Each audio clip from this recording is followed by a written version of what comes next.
objective of YCIS Hackathon 2021 is to give a platform and with hashtag unlock your curiousness. Every year we organize this Rayat Innovation Challenge. In this year we have with hashtag unlock your curiousness.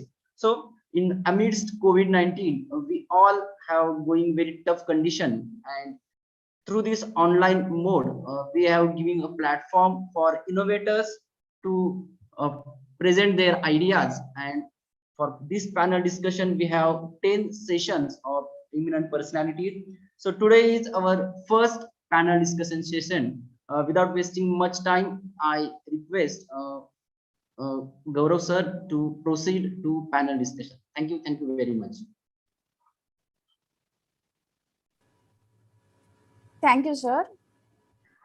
Very good evening to everyone. On behalf of Yashwantrao Chavan Institute of Science, Autonomous Satara, I, Payal Dahotre, Assistant Professor, Department of Forensic Science, YCIS Satara, extend a very sincere and warm welcome to all the present here on the YCIS Hackathon 2021 Rayat Innovation Challenges to unlock your curiousness on the topic of the startups and entrepreneurship, which is support and opportunity in the for the panel discussion. And I also want to extend welcome to our today's eminent panelist, Honorable Mr. Sijo Varghese sir and Honorable Mr. Hardik Joshi sir. So for accepting our college function invitation, and also I want to welcome to our Honorable Dr. B.T. Jadhav sir, Principal YCIS Satara. I also welcome one and all the participants. Welcome to this panel discussion. Now, I would like to request Mr. Gaurav Varde sir to introduce our first panelist, Honorable Mr. Sijo Varghese sir. Over to you, Gaurav sir. Thank you, ma'am. Am I audible? Hello. Yes, you are audible. Okay. Thank you, ma'am. So myself, Gaurav Varade, Assistant Professor, Department of Forensic Science. I introduce our today's special guest of the day, Mr. Sijo Varghese sir. I am very pleased to welcome you, sir. Mr. Sijo Varghese sir is presently working with the Department of Innovation and Startup at Government of Maharashtra. He has also completed his Bachelor Engineering in Mechanical stream in 2008 from University of Pune. Then further, he pursued postgraduate diploma in business management and marketing, completed in 2013 from University of Pune.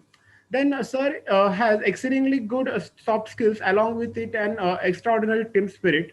Then he has also been granted with the Best Teammate Award in 2016 to 2017. Then it is.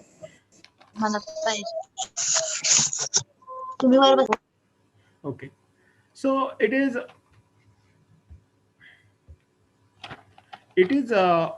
worth appreciating, sir. Then he has got an eminent experience in both technical and management fields. Then he has worked as a senior engineer at Johnson Control for 9 months. Then he has been also working as an internal consultant at Praj Industries for more than 3 years. Then he has been also assigned as an static designer engineer for Turkey Brewery projects for nearly 2 years. Then now, sir is currently working with the government of Maharashtra as a manager, innovation and startup cell. Then we really admire you, sir, for your insistent work and contribution.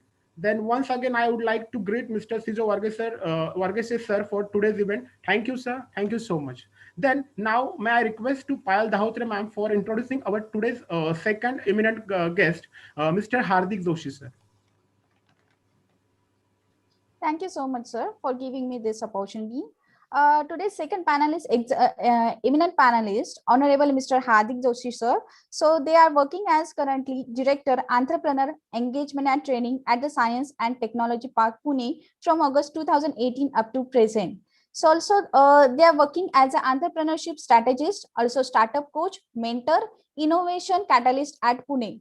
So Mr. Hardik Joshi sir had the experience as a deputy project administrator at UN Mehta Institute at Cardiology and Research Center, Ahmedabad, Gujarat, India. So also they are having experience of 6 years as assistant faculty in the Entrepreneurship Development Institute of India, Ahmedabad, Gujarat, India.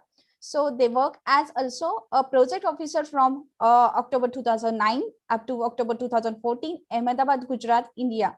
They worked as a project officer at Center of Environment Education from March 2005 up to May 2006.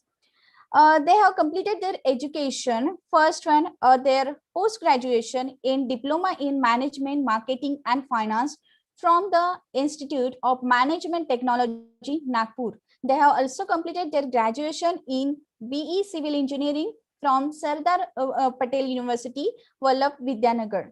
Also, they have completed their certifications in Faculty Development Programming, Nexus Incubator Management Training Programming, International Workshop on Business Incubation, and also building world-class incubators. So welcome to you, sir. And now I would like to request our first eminent panelist, Honorable Mr. Sijo Varghese, sir, to share, to guide our student. Over to you, sir. Thank you, Mr. Gaurav and Payal, for the warm welcome. In fact, it's a pleasure to be here at the hackathon amidst all of the students and faculties here. And thank you once again for having me here. It's really happy to know, that YCIS is, associated with institutes like SciTech Park and have been working in the forefront to create an innovative ecosystem. And that eases out a lot of work for the government as well when, the infrastructure is getting created at local hubs in Satara and things like that. So thank you for having me here. Just before, I get into the discussions about, how the state is supporting startups and entrepreneurs largely in the state of Maharashtra, I'll just pull up a slide so that it's easy to, get an understanding of it better. Just give me a second.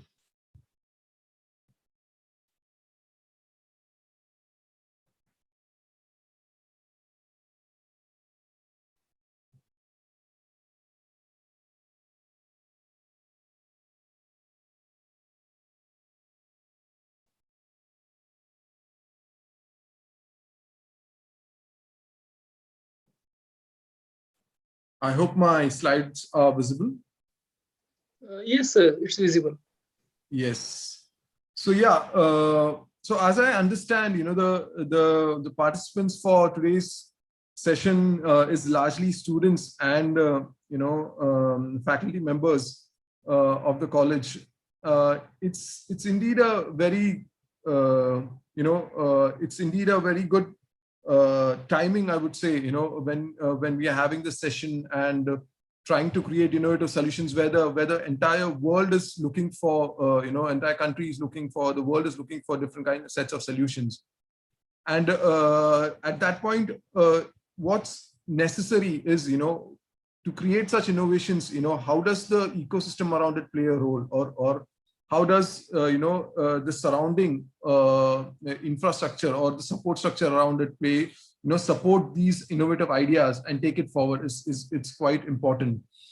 And Maharashtra State Innovation Society is one such entity under the aegis of the Skill Development Department of Government of Maharashtra, which is exclusively working for creating an ecosystem for supporting startups.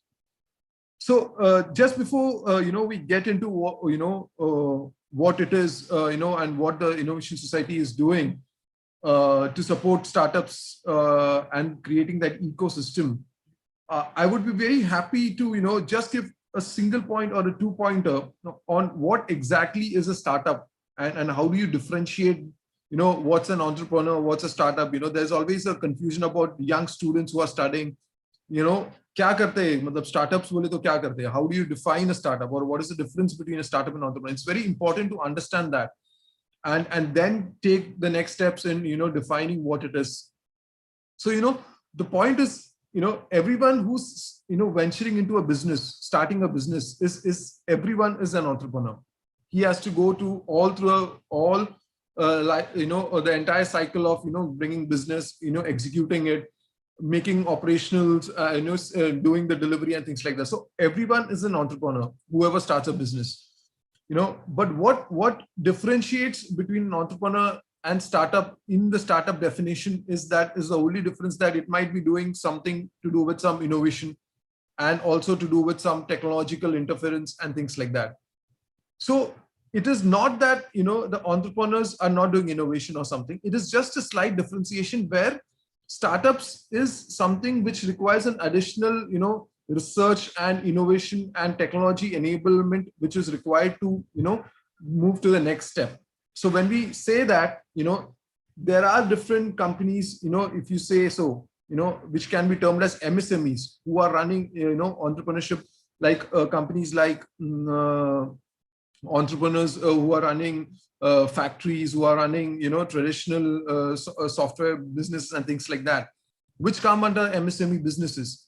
What the startup definition brings you is something which is more realistic, more about, how innovative a solution is. So I'll come to it step by step. I just want to give, what is, in the Indian context defined as a startup. So you can say a Zomato is a startup, or for example, Uber, for example, Ola is a startup, or in the healthcare business, there are different startups. In different sectors, there are startups. But to the Indian context, what the central government did, few years ago is, we want to roll out schemes to startups or innovative companies who are working in these fields and solving actual problems. And then came the definition of a startup, which is basically a company which is 10 years old, less than 100 years of age, less than 100 years of turnover, and has an innovative model in it.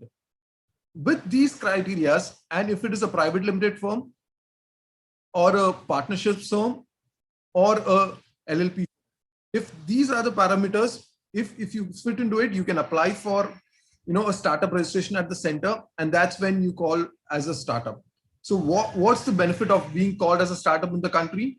You get different benefits, right? From taxation benefits, you get access to right mentors, you get access to right ecosystem, you get access to right funding and things like that. So that is the basic, understanding what I want to give is, how and what is a startup, and what is now I'll come to the context of what does the innovation society play a role in the state ecosystem, and how does the startup ecosystem, work around and give an idea about, what are the different schemes and benefits what the innovation societies are going to provide going forward.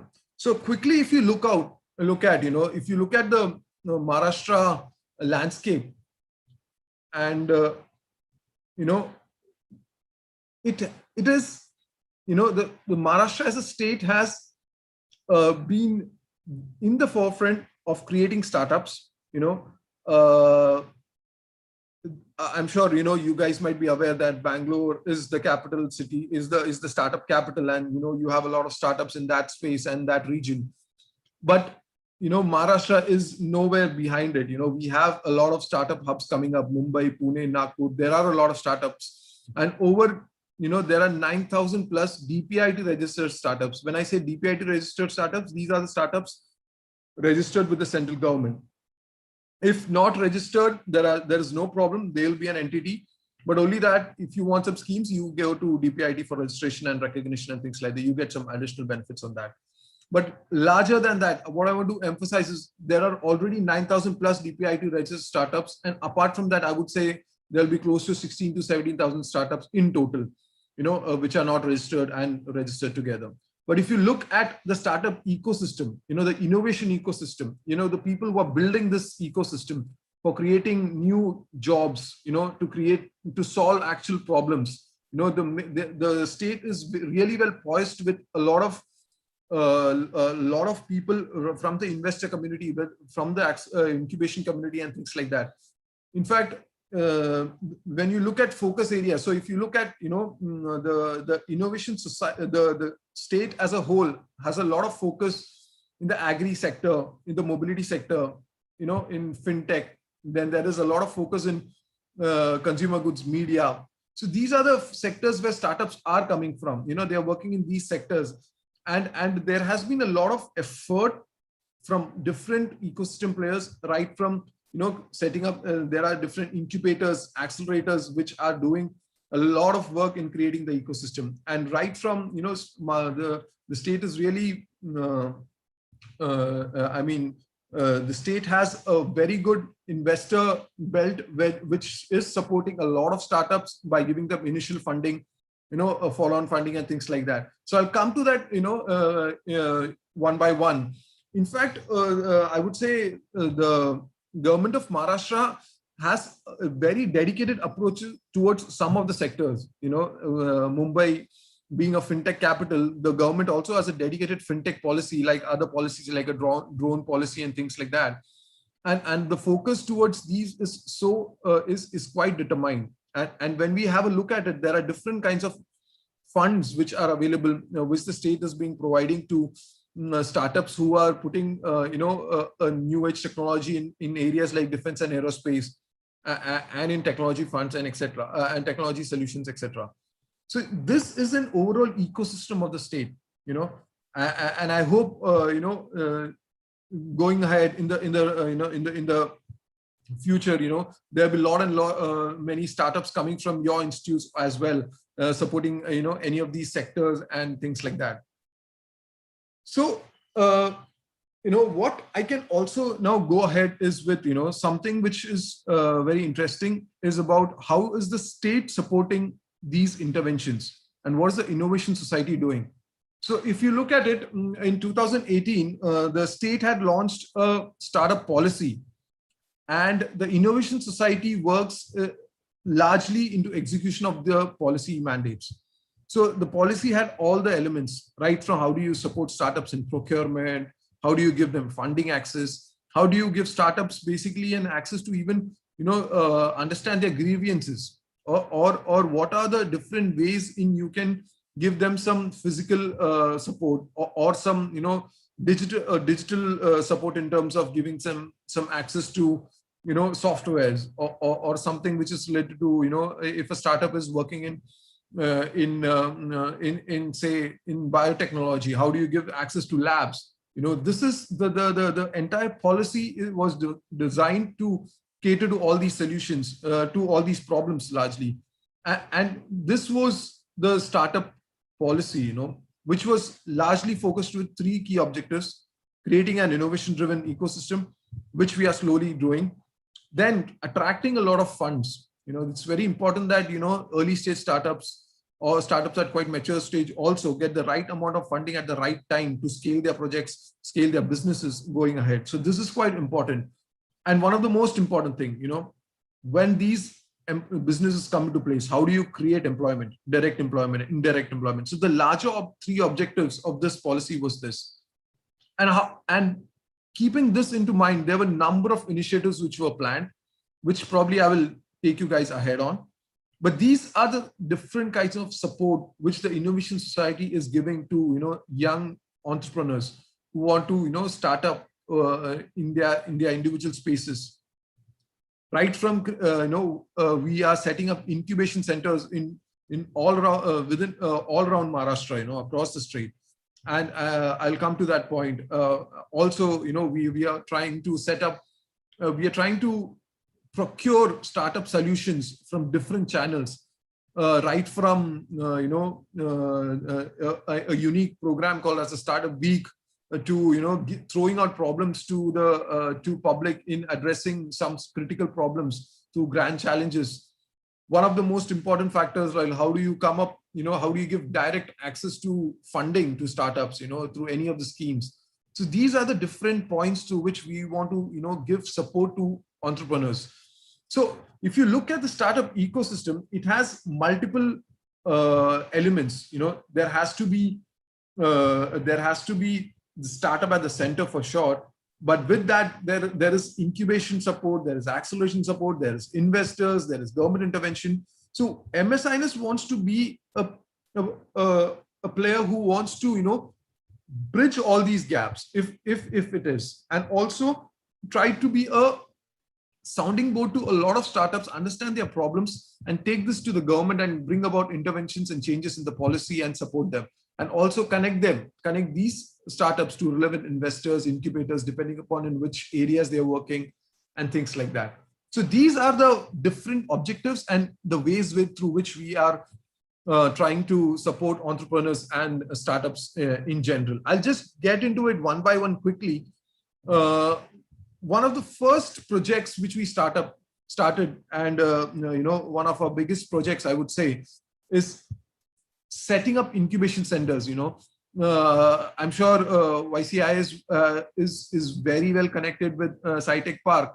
And they already have those connections and the expertise of Science and Technology Park, which itself is a big advantage for YCIS, and I hope this strengthens the local ecosystem at Satara. In the same way, we are setting up. We have in fact set up almost 17 incubation centers around the state. And if you look at it, there are a couple of, there are some in Mumbai, Pune, Nagpur, for example. But the more larger focus is, how do you reach out to tier 2, tier 3 cities? So when we are setting up this incubation project, so as I informed earlier, so we come under the government of Maharashtra Skill Development and Entrepreneurship Department. So they had, a clear focus. The leadership had a very clear focus that it shouldn't be a policy which is guiding existing startups, which is, focusing on tier 1 cities, which is actually helping the ones who have already done something. So the policy and the incubation program in general was very clear to reach out and make local ecosystems working, solving their ecosystem problems, and with playing on the strengths of their ecosystem. So that is the entire aim of the incubation program which we are running.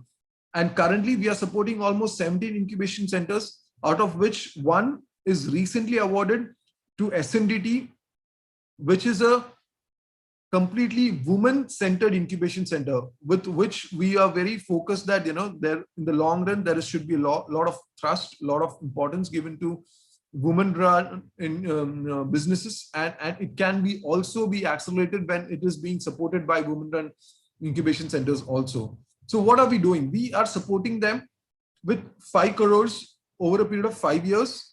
But these incubation centers, especially tier 2, tier 3 cities, we are also trying to provide them maximum capacity building support, and also whatever infrastructural help or whatever trainings they require, all is being given. What our aim is with that is to create infrastructure and local ecosystem supporting them. So this is one of the main projects which we have. So we have incubation centers right from Nasik, Akola, Kolhapur, Akola, Amravati, Sangli, all of them together, and we try to, as a next step, as some of them are pretty scaled up. In Mumbai, we have, Riddle, Pune, we have, say, Pune University has an incubation center. Then some of them are doing really well. One in Sangli is doing, and some are, stepping up. They just started their incubation activities, and we are doing the handholding for them. So these incubation centers, it's not just creating it is on the first part creating local ecosystem, and also, trying to leverage the geographical advantage and also help each other, or the peer-to-peer learning within the incubation center, and try to create a local ecosystem within the state. This is one of the initiatives which will ensure. So I assume, because you're already associated with SciTech Park, what the incubation center is about, right? It's just, if there is some, one who's just recently joined the institute, for their just clarity, what does the incubation center do? Just in quick 2 minutes. It is the center which actually provides a complete support to an early stage startup or an entrepreneur in terms of giving them legal advices, giving them, physical space, giving them some infrastructure support, giving them, operational execution, operational support, giving them, a lot of mentorship in terms of how does the business scale, which is the right business model, what is the right amount of the right amount of inputs in terms of, where the business funding should be provided and things like that. So when you look at an incubation center, a lot of them might be sector focused, but a lot of them might be sector agnostic as well. So if you look at an Akola over here, is a very agri focused incubation center. So they will be, catering to only agri related startups. I'm sure you guys might be aware of the advancements happening in the agri sector in terms of the agri tech, right from satellite imagery to to all kinds of solutions which are being provided for crop insurance, and likewise in terms of geospatial analytics and things like that. So these analytics, these solutions is something which and likes to that, there are physical products also in the agri sector which requires a lot of mentoring support. So the incubation center is an expert house which gives support in all these, the technical expertise, the business expertise, the legal expertise, all of them, which brings it together and gives the required support to the startup. For example, a biotech startup, looking for some solution in that space. Say currently, if you want something in the, looking for a solution in, say, let's say in this Corona period, that you are looking for some, you have a solution which is more into, cleaning or something of that sort, which has biological biotech requirements and things like that. They can go to a sector focused incubator, for example, Riddle, or there is a tech startup who's very much into logistics and things like that. So there are different startups which require different requirements, which has different points to be touched at, and these incubation centers have those expertise in supporting those startups, and it's very crucial to get into the right startups, right incubation centers. One of the best would be like SciTech Park is one of them. There is this sign in Mumbai. Then Pune again has Venture Center and things like that. I initially showed in the initial slides about who all are the ecosystem players in it. Quickly, I'll just quickly run through what other initiatives the state is doing to support startup entrepreneurs. So when you look at social startups or startups working in any of the sectors highlighted here, it is quite evident that government is the biggest market for these kind of sectors, right from agri, healthcare, smart infra. So the Innovation Society has a unique model where startups who have solutions in these relevant sectors can actually pitch their solution, can present their solutions to a panel through a program which is called as the Maharashtra Startup Week.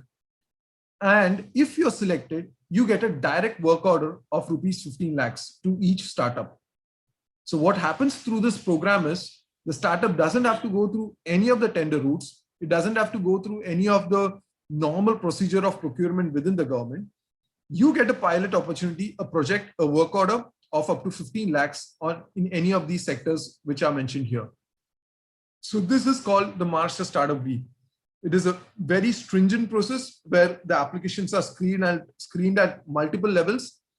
And at the end, top 100 startups are pitched their solution to a jury, to a panel, which is composition of sector experts. Say, for example, agri, you'll have, people from the agri sector. There'll be government officials from the agri sector. There'll be investors from that sector.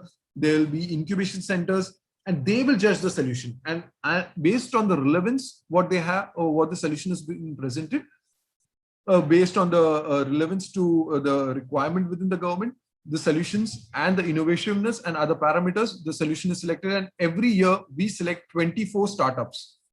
And we have till date done 3 editions of this and almost selected 72 startups, out of which, a lot of them have got work order.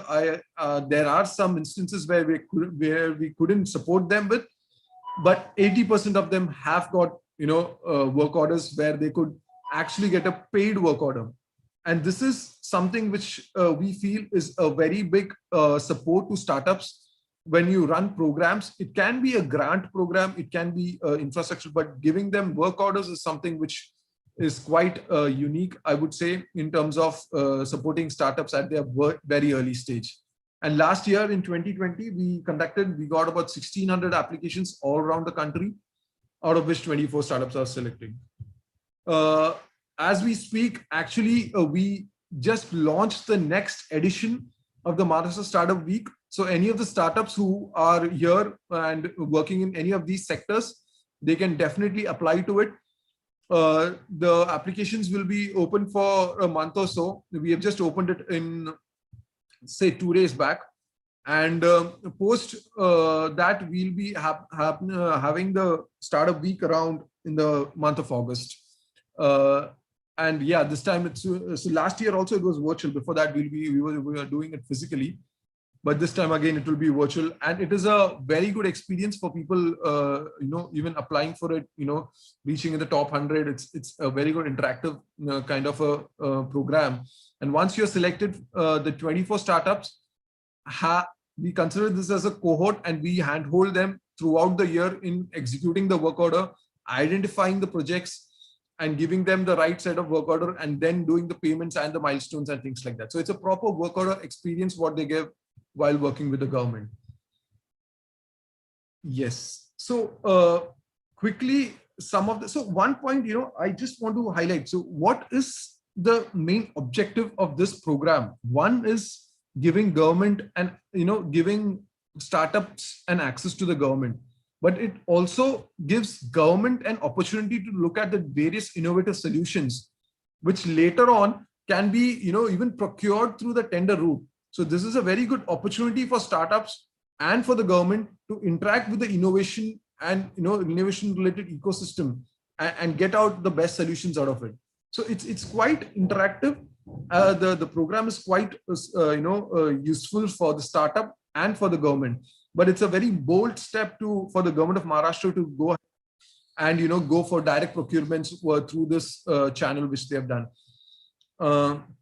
Couple of solutions in the healthcare has been really phenomenal in terms of even giving out supporting startups during the government during even COVID times and otherwise also.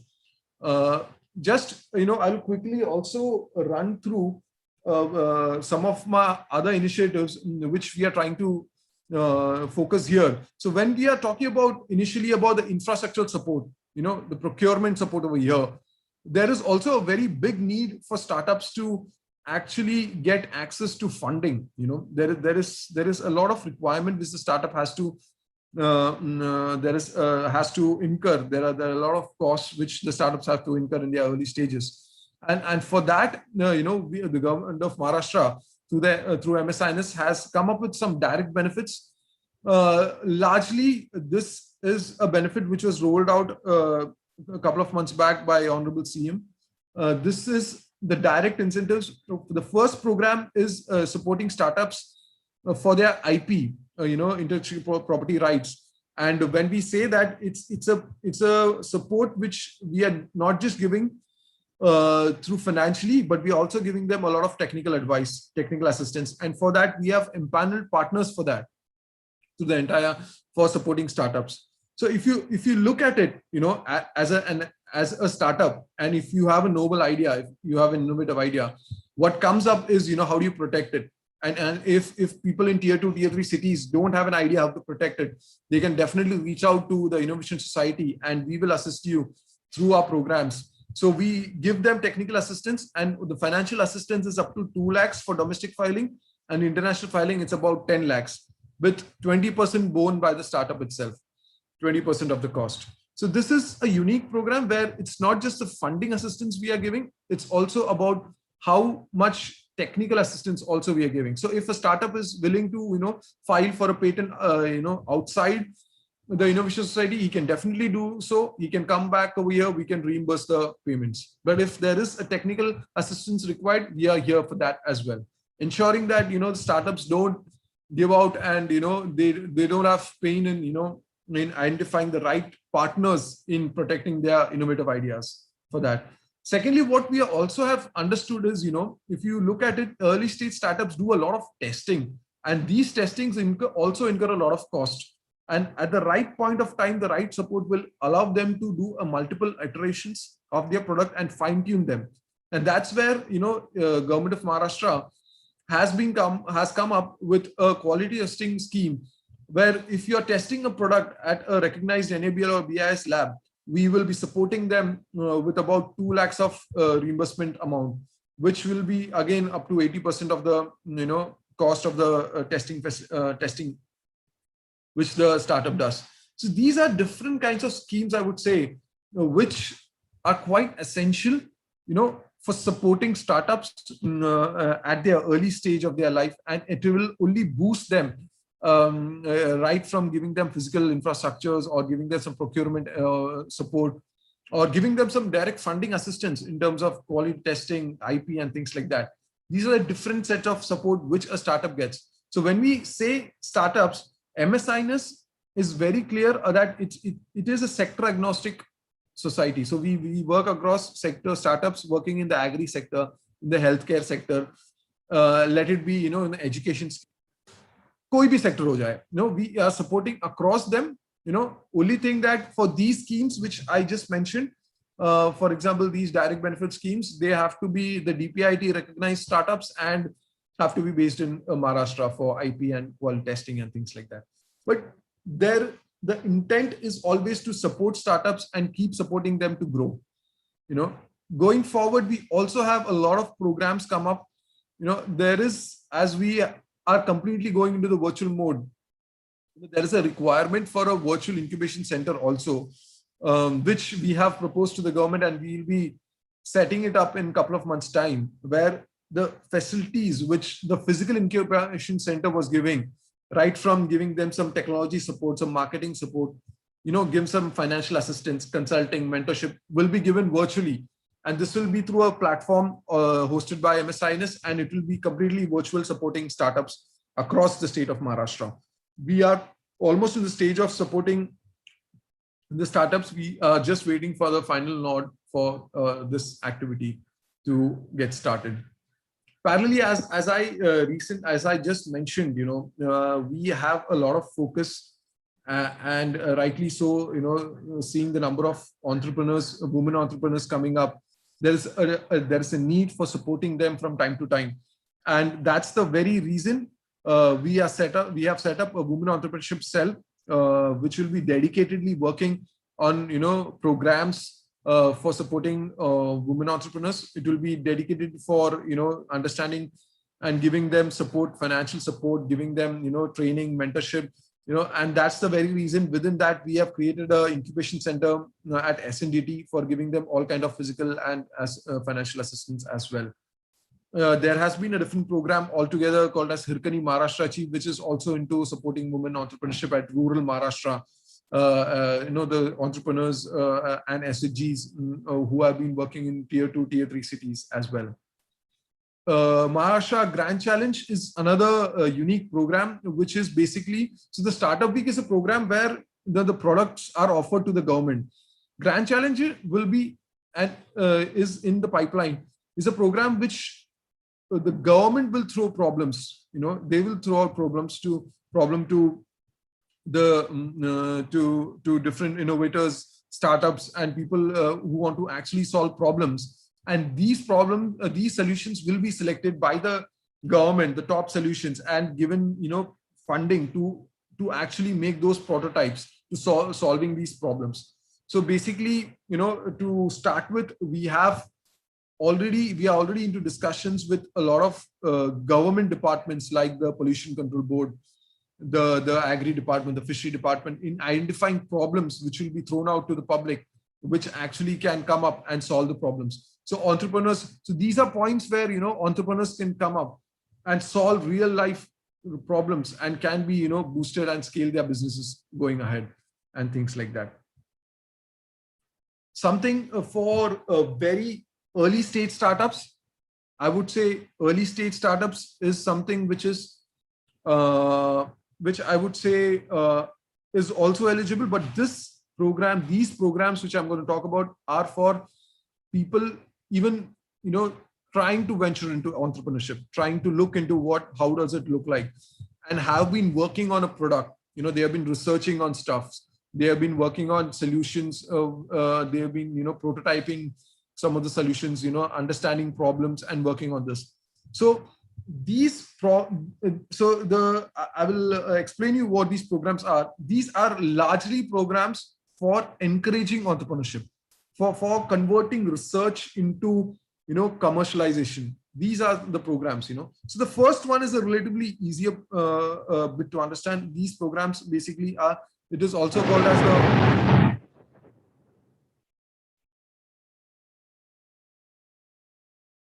the yes, I think you got a flare of the cyclone winds going here.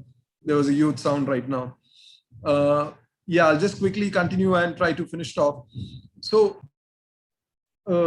talking about the Startup Yatra, this is a program which is largely to support and encourage grassroots entrepreneurs, in tier 3, tier 4 cities, to try to, motivate them. So the program is where we reach out to them, we give them, boot camps, give them training and make them understand what entrepreneurship is, and try to understand them by giving them opportunities to pitch their solutions, and give them the right solutions will be, given the right, cash awards and given further incubation and mentoring support to go with. So it's a relatively tier 2, tier 3 grassroots level entrepreneurship scouting program, which the Startup Yatra does.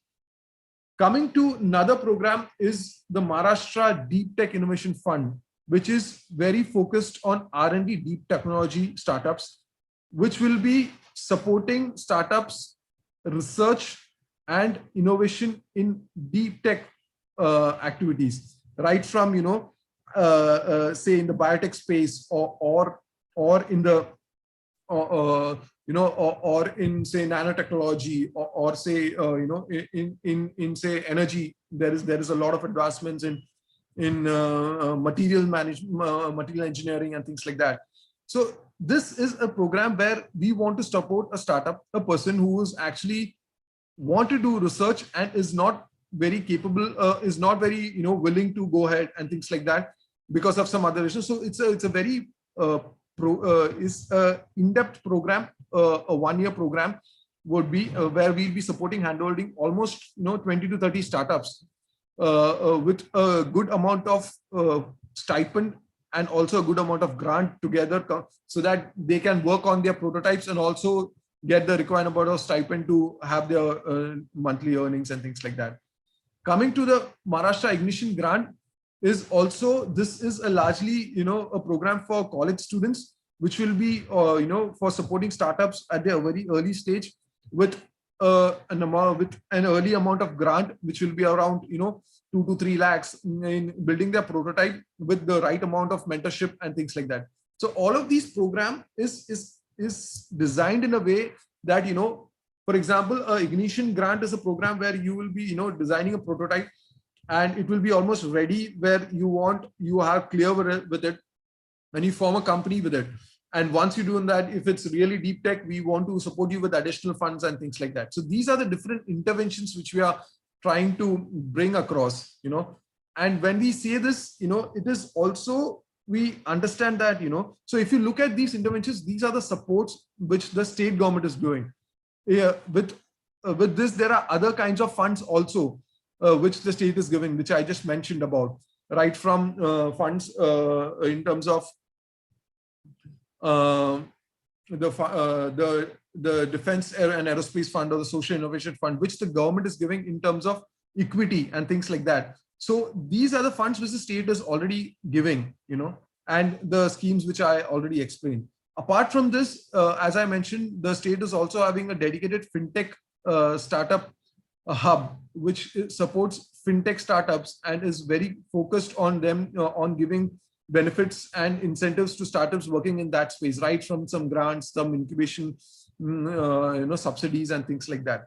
So these are the benefits at the state level which we are trying to give. Similarly, I'm sure you might be also aware, there are different programs run at the center, right from the DST who have been the pioneers in setting up incubation centers and promoting innovation. There have been programs called Nidhi Prayas, Nidhi EIR, which are also very much in likes with these requirements and have the same set of ecosystems, supporting the same set of ecosystem. But DST also has such programs, So for startups in the biotech space, there is an entity called as BIRAC, which is under the Department of Biotechnology, which is also having a lot of programs to support startups in these stages. So what do these startups, these departments do? So there is AIM at the center, Atal Innovation Mission, under NITI Aayog, which also supports a lot of incubation centers and tinkering labs for setting up incubation centers across the country. So these are different ecosystem players trying to support them.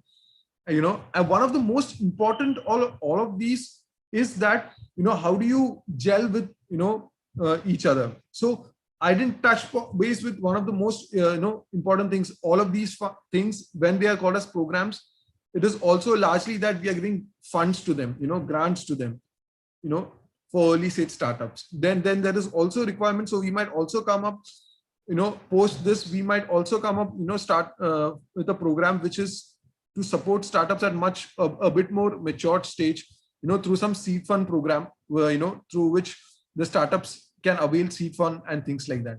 So these are the different kinds of programs in a nutshell, I would say, which the state is trying to provide startups. And at this note, I would say thank you for listening to me patiently, and happy to have any queries, and happy to address those if there are any.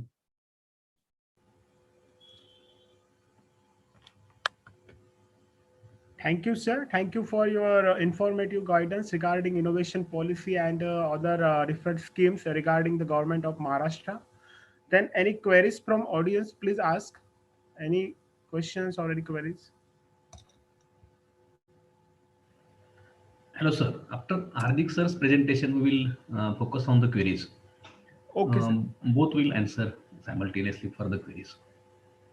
Okay, sir. Sure, sir. Sure. Okay. Now, may I request to our second chief guest, Mr. Hardik Joshi, sir, to present their views on startup and entrepreneurship opportunity and policies are there. Thank you, sir. Over to you, sir. Thank you, Gaurav, sir, and good evening to everyone. First of all, I again would like to extend my, thank you, Dr. Jadhav, as well as the CIII Center at YCIS for allowing me this opportunity to talk to so many people, including the students and faculty members. This is a good chance to talk to people who are interested in either starting businesses or in fact helping people to start their businesses. Thank you, Sijo. Sijo, it was a good presentation. You have covered a lot of things. What I will try to do is I will try to touch upon some basic concepts, so that probably I also believe that there are a lot of students, and some of the very basic concept definitions will help them understand what we are trying to do with their ideas, with their probably future plans as well. So just allow me to share my screen. I'll take a minute or so. So you can share your screen. Yeah, I'm doing that, sir. Just give me a second.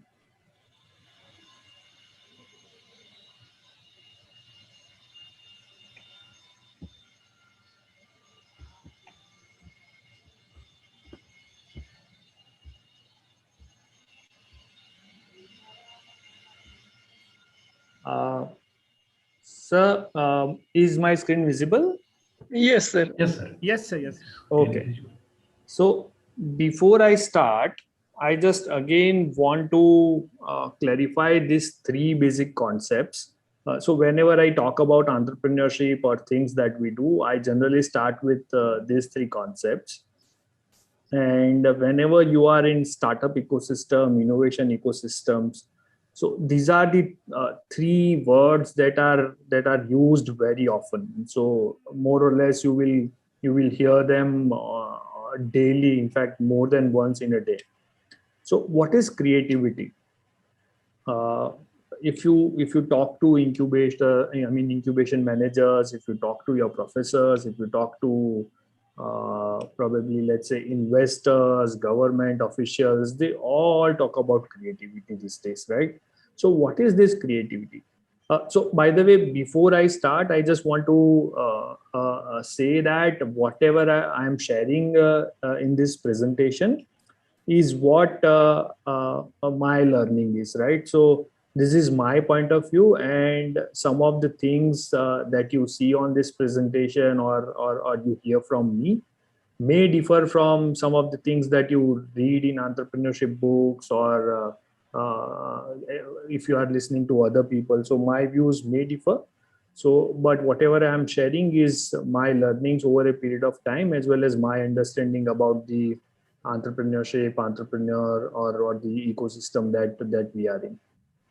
So when I talk about creativity, for me, creativity is a personal skill, right? That is something that a person holds. So even if we talk about our children, a very little ones going to school, we always say that we want our children to be creative, right? So creativity is someone's personal skill, right? So that over a period you can develop. And if you want to be in innovation ecosystem, if you want to be future successful startup or a company, probably creativity is what you have to develop in yourself, as well as people who are working for you or with you. On the other hand, there is invention, right? So invention is something that has been being invented for the very first time, right? So something that has not been seen, observed, is what you identify, is called invention. And innovation is refining your invention to a point where you can take that thing into the market, sell it to other people, and probably earn some money out of it. So invention probably is something that you identify for the very first time, but probably may not be useful, right? Whereas innovation is you use something that is already in the market, probably slightly novel or novel in a very unique way, but you make that possible for other people to use. A very fine example of this could be a touch screens, right? So touch screens were invented in 1970s, right? 1970s. And for a very long time, nobody knew what to do with touch screens. And in late 90s, 2000, some company called Apple thought that we should use this touch screen in mobile phones so that people can use mobile phones very easily. And that is how, and from that point onward, the touch screens became very famous. So inventing something is not always makes money, but probably helping people to use that or making that product in a way that people can use it makes money always. So if you are not an innovator, probably try to, I said, if you are not an inventor, try to be an innovator, and that will also give you a lot of opportunities in the market. These are again a few differences that are self-explanatory. I have already covered creativity, innovation, and invention. Since there are some professors, I'll also focus on science and innovation. So science is something where you are spending your resources and creating a knowledge, right? So let's say you are working on a research paper, you are conducting experiment, you are spending your money, your time, and you create a research paper. So that is investing your money and other resources to create knowledge for others, right? On the other hand, what innovation does is somebody use your research paper and create a product and goes on in the market and sell it. So that is called innovation. So that this is the process where the existing knowledge is used, and that helps in creating a wealth. So again, innovation is conversion of knowledge into money. So this is the basic difference between science and innovation. As I said, I'll go to very basics of entrepreneurship. When we talk about entrepreneur, so the word originally comes from a French word that is called entreprendre, and which means to undertake something in expectation of earning money, right? And that is how from entreprendre the word comes to English as enterprise.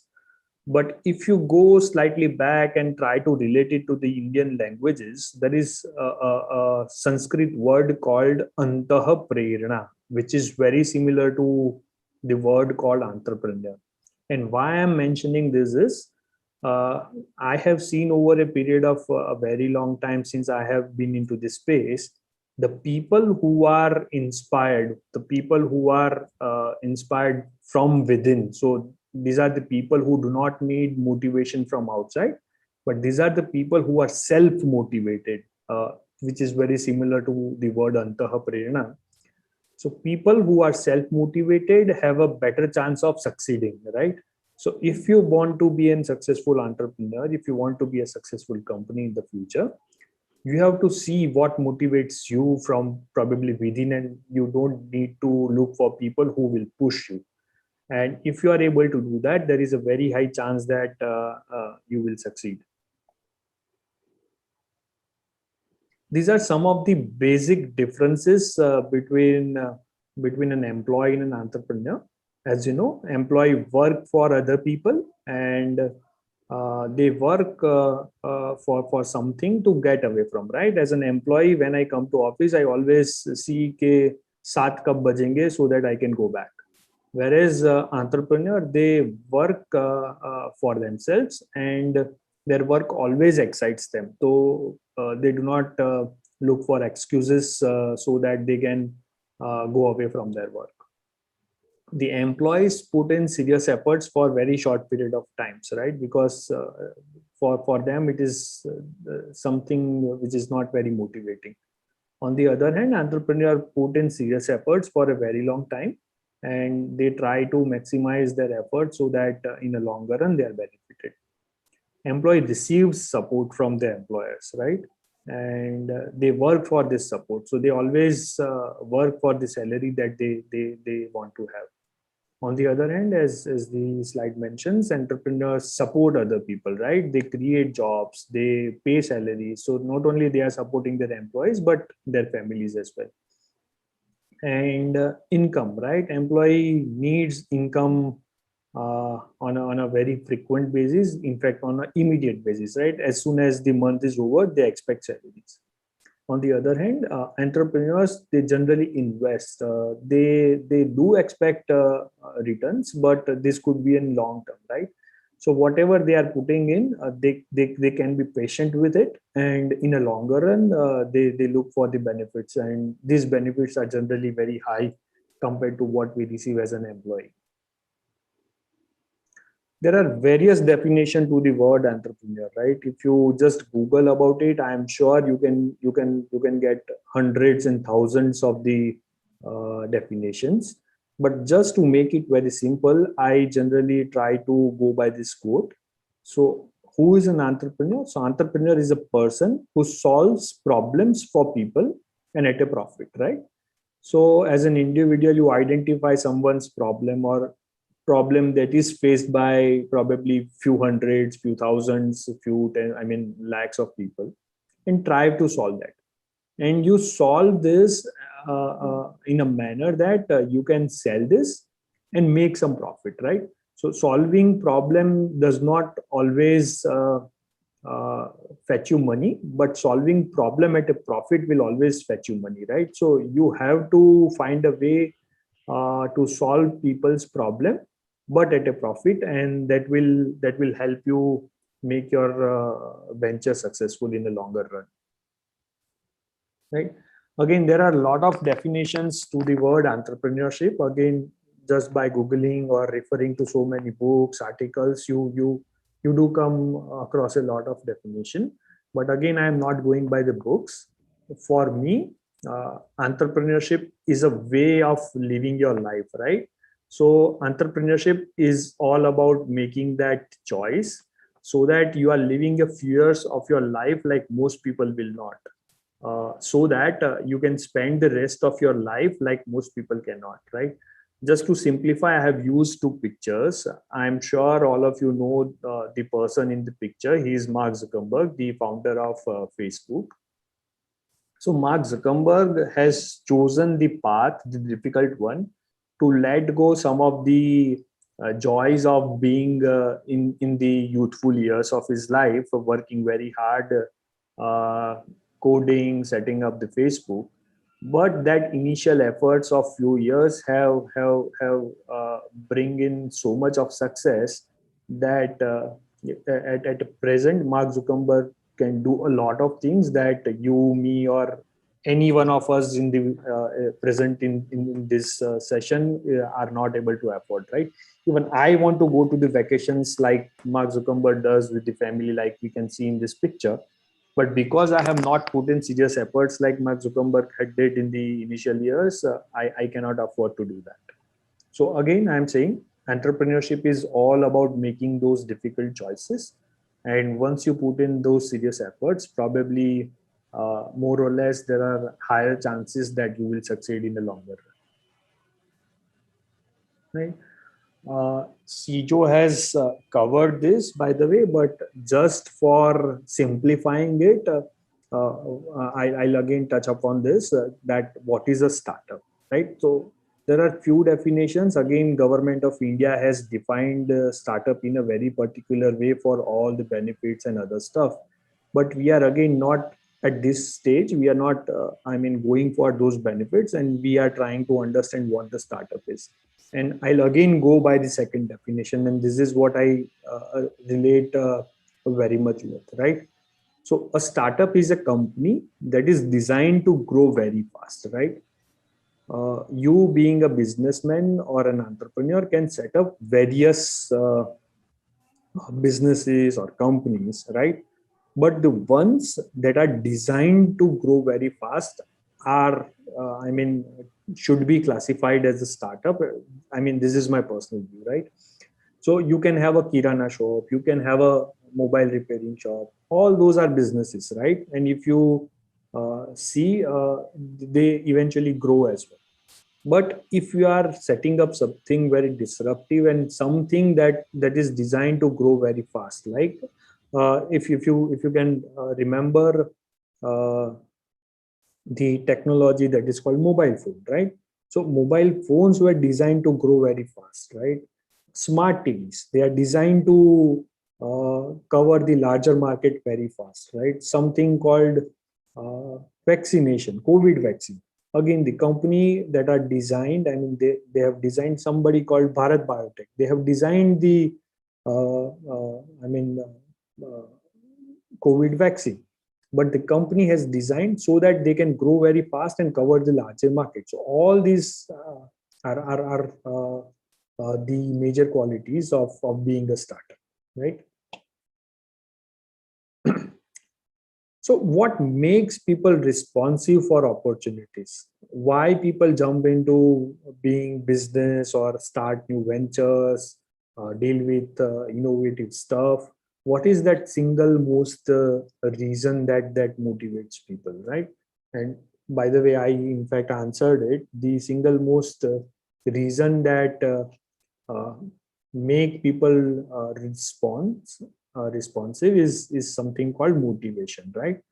So there are different factors that motivates people for starting entrepreneurship. Somebody who want to follow their dream, right? Somebody who want to prove to the world that they can do something, they can contribute in a meaningful way. They want to assume a respectful position. I come from a society where I am basically a Gujarati guy. So where I have lived in the initial years, in fact, up to my graduation, we have a very different point of view in the society, right? So somebody, even if he's at very respectful position in a government organization or in MNC, people still would say कि वो तो किसी के लिए काम करता है. On the other hand, if somebody has a very small business and earning even very less, they still would say कि उसका खुद का business है. He is not serving somebody, but he is serving himself, and वो अपनी खुद की मर्जी का कर सकता है. So I come from that background. So even people who want to assume that respectful kind of position, they jump into entrepreneurship. People who need unlimited opportunity for progress, right? I am being an employee, even if I put in more hours into my work. So हमारा normal timing is 9 to 6, right? But I come generally very early. So you would find me in office around 8:30. And instead of going at 6 o'clock, we generally go around 7:30, 8 o'clock in the evening. So every day I am putting almost 2 hours extra into the office work. And still I do not get paid for that, right? So people who are valuing their time and they expect some sort of return for it, they go for entrepreneurship. Again, there is always excitement and thrill because of the risk and the rewards involved in the entrepreneurship, and that is exciting for many people. The roller coaster ride or continuously going upward is also some of the factors. There is again a great satisfaction. Excuse me. There is always a great satisfaction being a net contributor. As I said, entrepreneurs create jobs for others. They support other people, their families, and that is great satisfaction supporting other people. Entrepreneurship comes with a lot of freedom for making decisions, self-expression. So if being an employee, I do not like to work with certain people in my office, or I do not like to come at certain time, certain place. I do not have all those choices, right? But being entrepreneur, I can do all those stuff. People who want to reach to one's full potential, they also prefer being in entrepreneurship. People who believe that they can do better job than what other people are doing, they generally come into business and start their own ventures. A good example of it could be Swiggy, right? Swiggy guys saw that Zomato is serving the Indian market, the delivery, food delivery market, and they thought we can do this job better than probably Zomato does. And that is how they started a Swiggy. And in fact, Swiggy is doing very well for themselves. And people who want to automate their income, they also start doing business, because once you are fairly successful in doing your business, probably you do not need to put in so much of effort like an employee does, and still you will get a regular income on a very a regular basis. You can take any successful businessman's example, right? Even if you think that if Mr. Mukesh Ambani stops working from this point onwards, so do you believe that his income will stop? Absolutely not. So he will continue receiving a fair amount of money because of the automation, because of the system, because of the business that he has set. Why Mukesh Ambani works more now? Because he wants to maximize his wealth. He still is very hungry to earn more profit. And this is general. I just said Mr. Ambani, but this is in general applicable to all successful entrepreneurs, businessmen, right? So that is there. But we still, as a society, as a country, as a state, we do not see many people coming forward, and we still do not see very successful entrepreneurs compared to some of the leading economies of the world, right? And the biggest constraint is the social or the cultural factor that we have, right? I am well traveled. I do interact with a lot of foreign nationals, and during one of this conversation, I was in fact with one of the Israeli family, and there was a father, there was a son, and we were all on the dining table.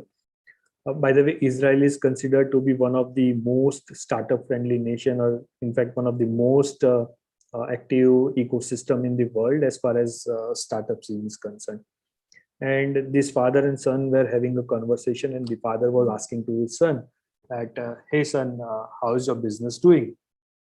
And the son was like, Dad, my business is doing well. In fact, not that well.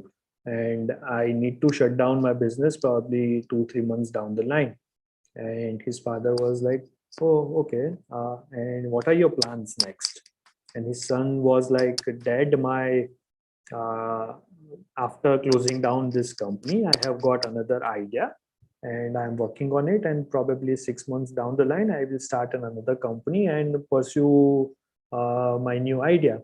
And he explained about the new idea to his father and asked him that, what do you think about this idea, Dad? And do I have any chance of succeeding this time? And his father was so supportive, and he said, son, I am very sure in your capabilities, and with the learnings of your with your current company, I am very sure that you will succeed. And during this entire conversation, I was thinking whether this conversation can happen in India. And to be very honest, the answer was no, right? Though we are improving. Now there is a lot of awareness about it, but still we are not up to that level where we see so much of support from family, friends. But gradually, I am sure with a lot of our efforts, like from incubators, from state governments, from central government, I'm very sure this will improve, and we would be right up there. Again, there is a lot of motivation which is lacking because of the way we are brought up, because of the education that we undergo. So there is no motivation and confidence in the people, or with individuals who want to, even in their, back of the mind, there was very little thing going for entrepreneurship, but because of these reasons, they do not go. And there is a very, lack of probably the systems of getting information, getting knowledge about entrepreneurship that stops people for going for it, right? This is slightly probably at the bigger level why government want to promote entrepreneurship, right? Why, in fact, Maharashtra government, or why would the Indian government would be interested in supporting entrepreneurship is because if you compare probably India with some of the leading economies, let's say we will take an example of US, and if you see world's most successful companies, or if you go by Forbes 500 list, you will see a lot of American companies there, whereas we hardly have any presence still. And this is the exact reason, right? Being a government, they have limited resources and they can do limited things, right? So the people, the countries, the ecosystems that have successful entrepreneurs will enjoy that economic power, will enjoy that supremacy, will enjoy that better lifestyle. And that is why being government, in fact, all the governments would be very happy to promote entrepreneurship, because by following this route, they can address this bigger issues, right? So by promoting entrepreneurs, they would be able to set up enterprises. Through enterprises, they will generate more employment, income generation activities. There would be higher productivity, because enterprises always focus on higher productivity and innovation, and they will also increase their outputs. And since the outputs are increased, after satisfying the domestic market, they will go for export. So employment generation activities will eliminate the poverty. Higher productivity will give government more money in terms of taxes, GST, and again, increased input and eventually turning into export will create wealth for the government, because when you export, you bring in a lot of foreign currency. So because government wants to probably address these issues, they try to promote entrepreneurship, and through entrepreneurship, they try to solve these problems of the society, right? Before we proceed ahead, I just thought of sharing some of these young individuals who could be very inspiring stories. So if you by any chance want to start thinking about entrepreneurship, or if you have planned to be an entrepreneur, if you have some ideas, I would request, please go through some of these success stories, and this could be very, inspirational as well as informative, because there is a lot of stuffs to be learned from this gentleman, right? These are very young people who have achieved success from almost nothing, right? Somebody called Ritesh Agarwal, Oyo is currently the third largest hotel chain in the world. You all know about Ola. You all know about Zomato.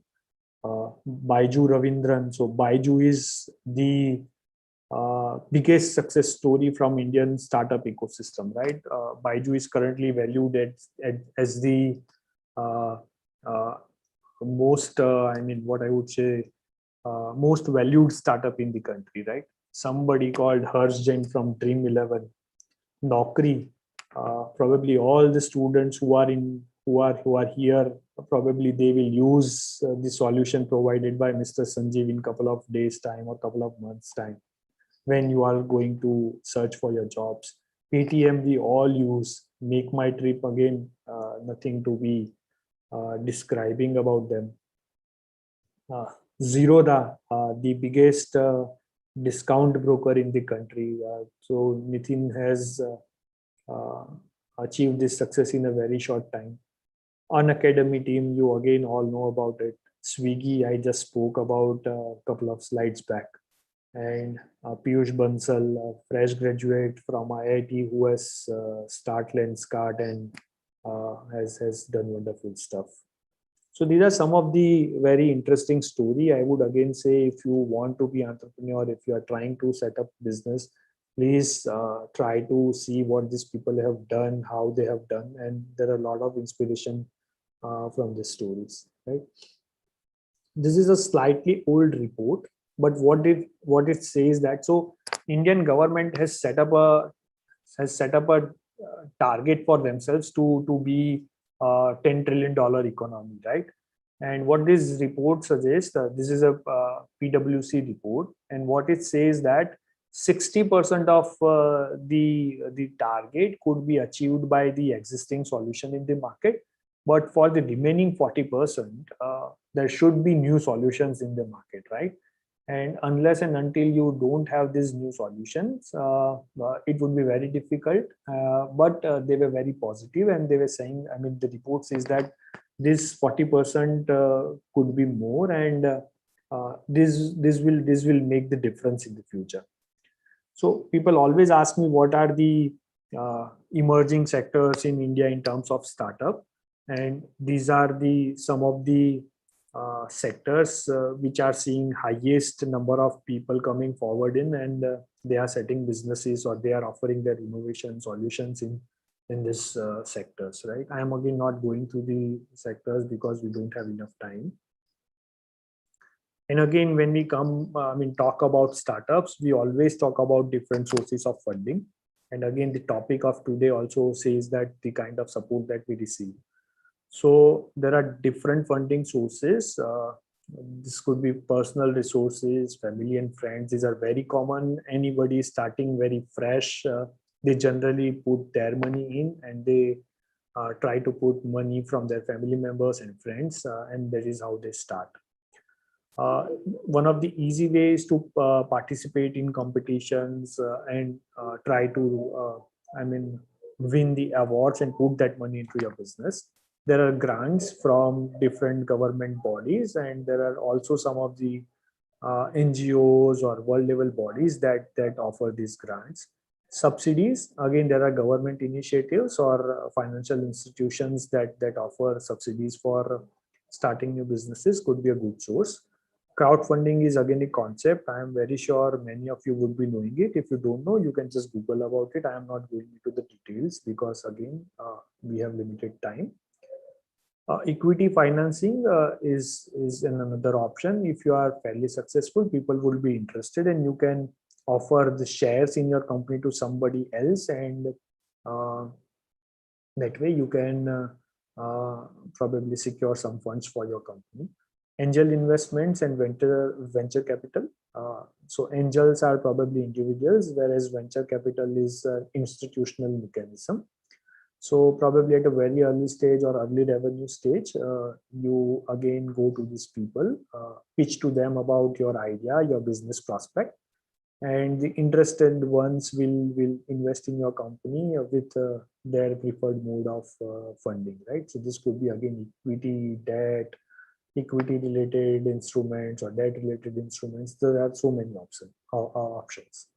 Bank loans, we all know, and there are a few people who prefer to be this way. So they do little business, earn some profit, again put this profit into the business, again business, slightly higher profit.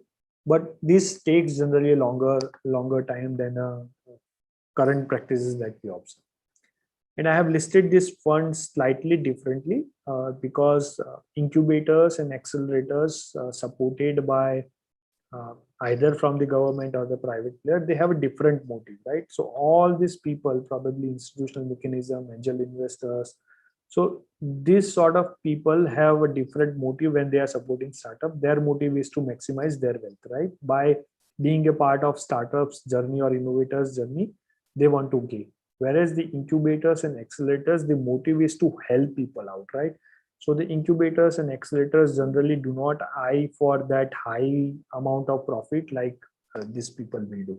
So that is why I've listed them as a separate category. But otherwise, these are also institutional mechanism and could be covered in some of the categories listed above. Right.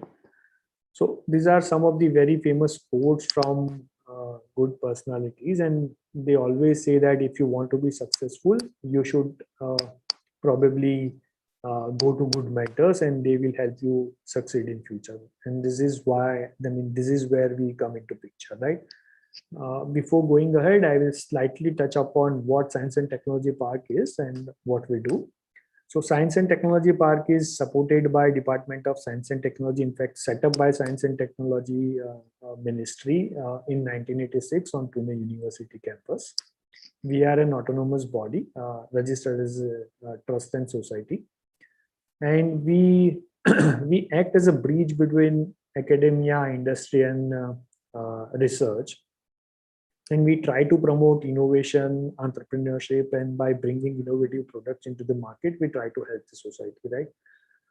And our mission is to convert knowledge into wealth. So you can imagine from 1986 to 2021, so we have spent a considerable amount of time in building that ecosystem and helping innovators over a period of time. So we do conduct various programs, activities for startups, innovators who are at different level of their journey, right? We have sensitization activities where we work with students and teachers to help them understand about entrepreneurship. We have activities at emergence stage. So by the way, this is the journey of any startup, right? They are I mean, they come to the awareness that there is something called entrepreneurship, there is something called startup, there is something called company. This is how you can run business. After that awareness, they try to set up the company, and they eventually set up a company which is called emergence. Then they have to survive the initial period. You all must have heard about the initial 1,000 days or 3 years time. These are some of the thumb rules that the industry uses. And this is the period where they survive to be in the market.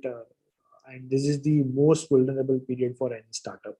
And once they cross it, they generally try to grow very fast. So after the survival stage, everyone, I mean, just want to run around and make the maximum profit and try to be the next Google's, Microsoft, Reliance's of the world, right?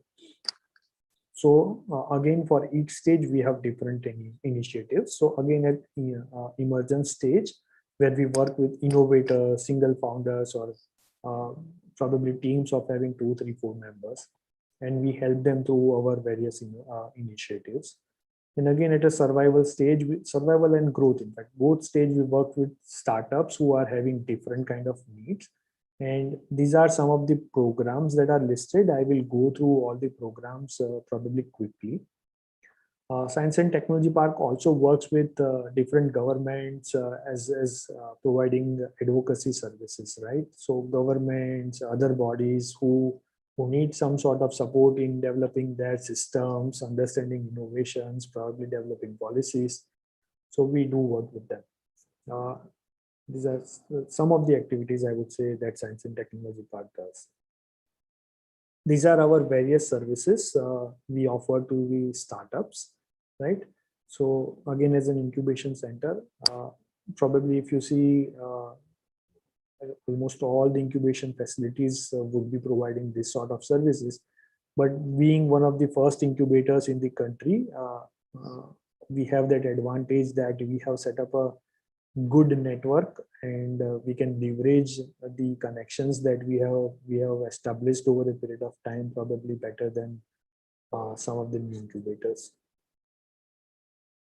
These are the various programs that Science and Technology Park runs, and I am listing them for the benefit of probably the attendees, so that if you are probably targeting now, or probably you may target some of these programs in future, once you are ready to receive support under these programs, right? One of such programs is Nidhi EIR program, which is supported by Department of Science and Technology. I'll just go through the details very quickly. So what is the objective of this program? The basic objective is to encourage people to take entrepreneurship, right? This program provides a good platform for people. This is a program supported by Department of Science and Technology, Government of India, run by Science and Technology Park. And when you are associated with such programs, you receive that visibility, you receive that credentials. People will take you more seriously when you are, going out, talk to customers, talk to investors. So this provides that platform. This is a kind of sustenance grant, right? So if you are fresh graduate out of the university, probably your family, your friends do expect you to earn some money, right? And if you are pursuing entrepreneurship, if you are pursuing with your innovative idea, that takes some time before you establish it as a business and start earning, right? So your initial time is a kind of investment where you do not receive any monetary gains, right? And our society is still not very okay with the kind of investment in terms of time these young graduates, young people make, right? So they expect some sort of monetary reward, and this sustenance grant addresses that issue, right? So you will receive some sort of monetary support in terms of grant for pursuing your own idea, right? And this will help us also create a pipeline for creating a good amount of entrepreneurs who are probably more capable to receive funding support of a higher amount. So under this program, you will receive monthly support from the range is 10,000 rupees to 30,000 rupees per month. And this is again, as I said, a monthly grant support, which can go up to 3.6 lakh rupees in total. So the duration of this support at Science and Technology Park is generally 12 months. But if you have a complex idea with a higher gestation period, the support duration could be 18 months. These are some of the benefits that the grantees will have. So they will have guidance from experienced, innovative, and highly successful entrepreneurs that we work with.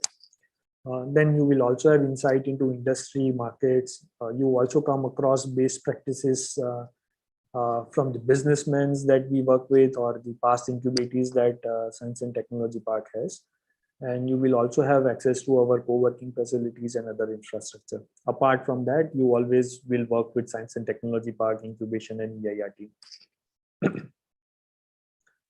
These are the eligibility criteria. I am not going into the details of it, but mota you have to be either, you should have completed 4 years of degree program, or 3 + 2 years of degree program. So either 4 years, that means engineering degree, or let's say if you are doing something like BSc, then probably a master's degree, or 2 years work experience is needed before you can apply under this program.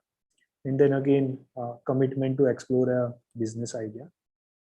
These are some of the other eligibility criteria. I will share the details. You can refer to our website, and most of the information would be available there. I am again not going into the details. This is the link for the EIR program. I am highlighting this because we have just opened a call for applications under EIR program, and soon we would have an evaluation, and people who get selected can receive a financial support under this scheme. The other program that we run is Nidhi Prayas program. This is a prototyping grant. This is a grant for people who have an innovative idea and they are struggling in terms of finances to make a prototype. So this is purely a prototyping grant, and this is a grant for people who want to solve local and global problems. Again, this allows you to make a lot of experiment and modify your approaches, because if you try something, you fail, you want to try something new, again fail, you want to try something third thing, and you fail. So because you have a prototyping grant available, you can make those experiments because there is a lesser risk involved, and you can move fast and develop your prototype is one of the objective, right? And again, this helps us build a pipeline for good products that can be sold in the market, and that is also solving important problems of the society.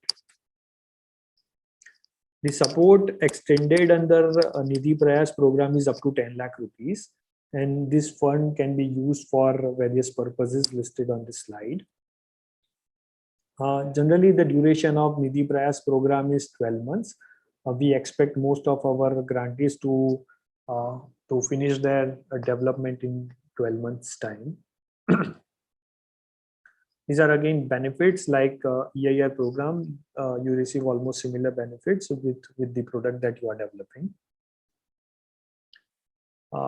These are the eligibility criteria. So the main criteria for all the programs, because these are supported by Indian government, is you should be Indian citizen, or the company should be having majority of Indian shareholding. Again, there are other related criteria of Nidhi Prayas program. I would just share the slide with you with a link. So probably you can take a picture or just scan a QR code for your reference, and you can see all the important information related to Nidhi Prayas program. By the way, Nidhi EIR, Nidhi Prayas, both are grantee-net support programs. So the grant is not to be returned to Science and Technology Park, but the only expected outcomes is what you have promised in your application, right? And Nidhi Prayas, we have recently concluded our funding round. So the next round may take some time, but still you should always probably update yourself by visiting our website or following on our social media, so that whenever there is a next call announced, you can apply. We also have a seed fund program, again supported by Department of Science and Technology's two different arms.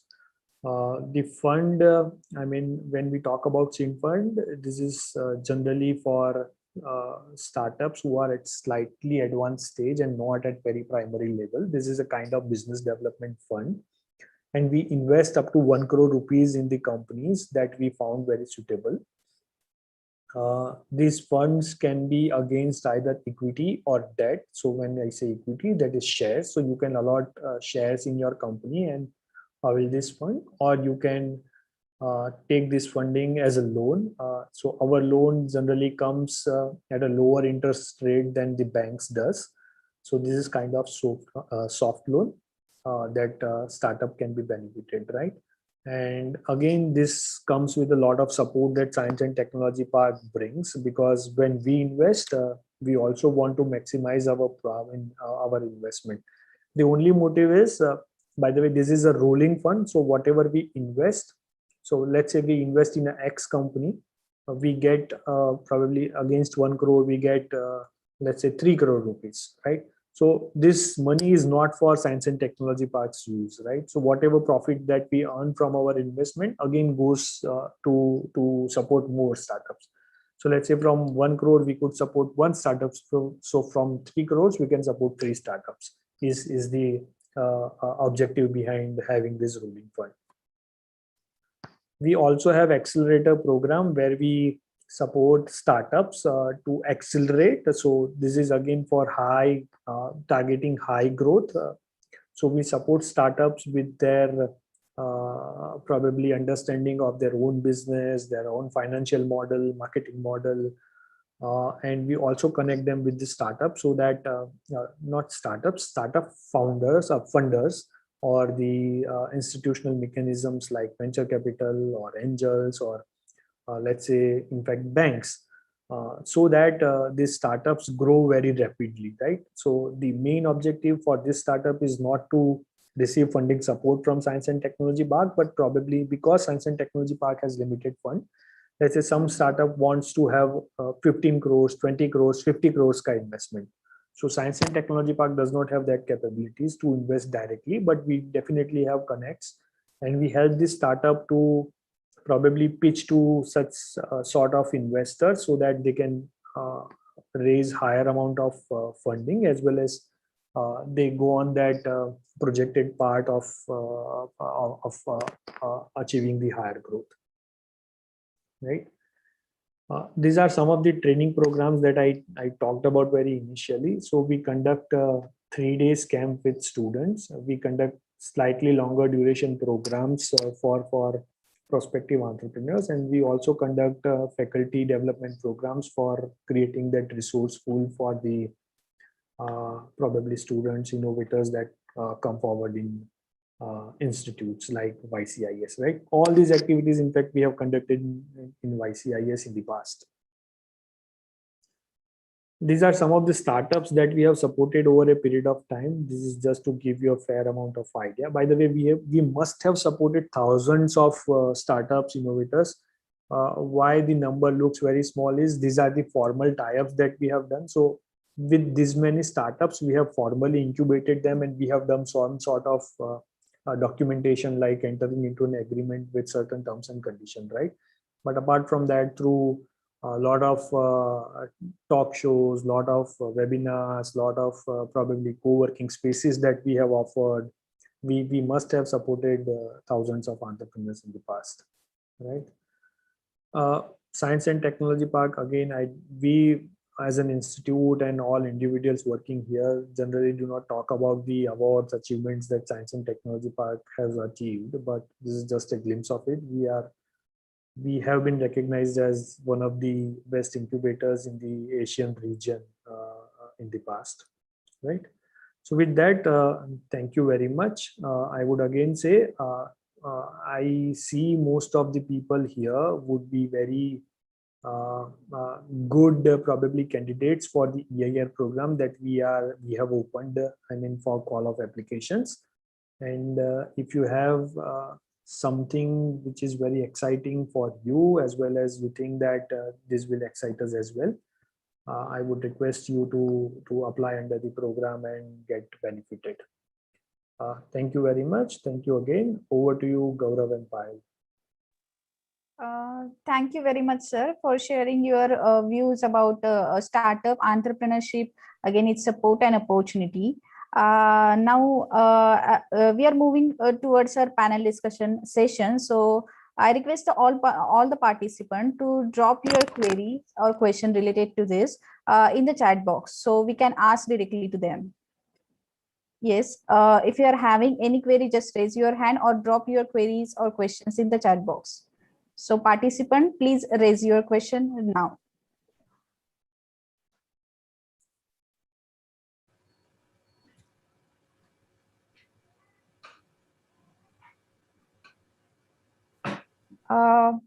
Sir, Hadik sir, I want to ask you a question. What are the key activities would you like to recommend our entrepreneurs or students to invest their time in? So I'm not very sure whether I can generalize this, but I would suggest that the people who want to probably start a journey as an entrepreneur and young students, I would request them to channelize their energies in getting their ideas validated first, right? So instead of, what I personally believe is, it is also equally important to fail fast, right?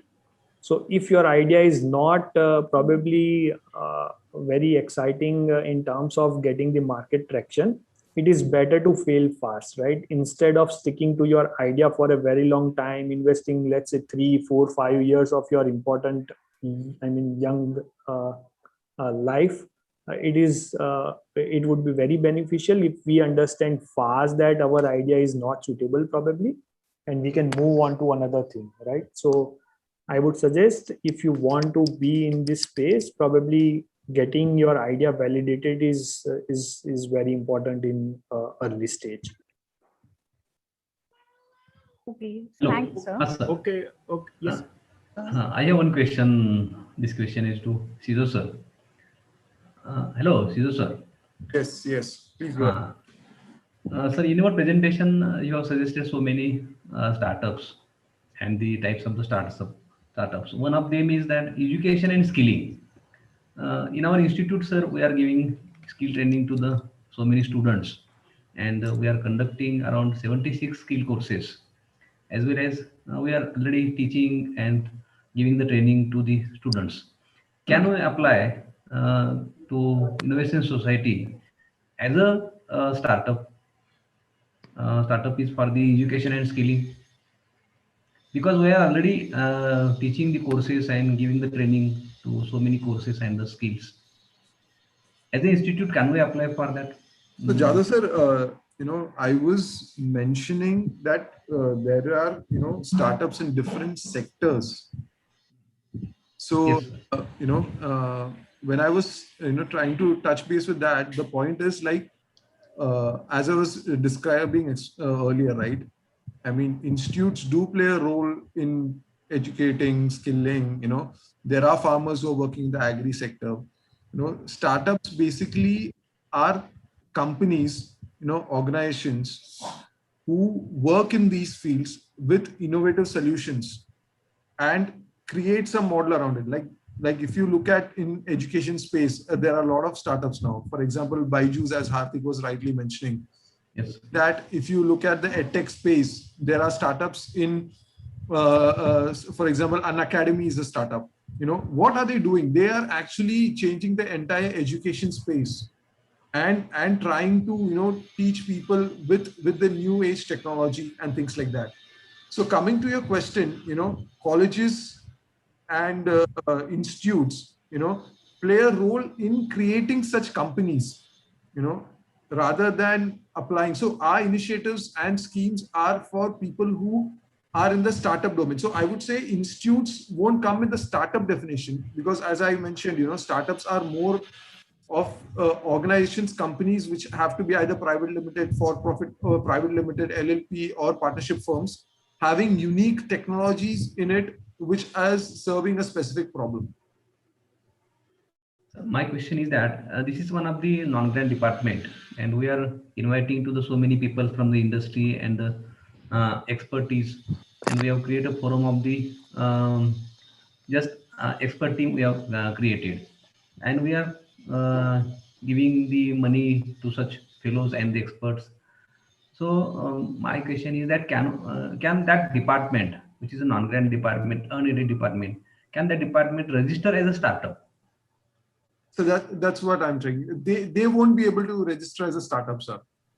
So basically, again, I would touch base with that point that startups are corporate. So I would, for example, how do you look at it? Like, for example, as we were discussing, Reliance or Oyo or Zomato, they were once a small company which started with an idea, with an innovation, which were trying to solve problem. So such institutes are defined as startups. Departments play a role in enabling and supporting to start such companies. Okay, sir. Got it. Okay. Thank you. Yeah. Jadhav sir, Yes, sir. just to probably make things easier for everyone. So probably we, being an institution, can apply for MSIN grant as an incubator, and I am sure probably Maharashtra government, when they find us suitable, would be very happy to support us. And that way you can probably extend the services to a lot of people working in the field. Yes. Am I correct, Sijo? Yes. Okay, So, okay. Jadhav sir, I thought of, adding that point also.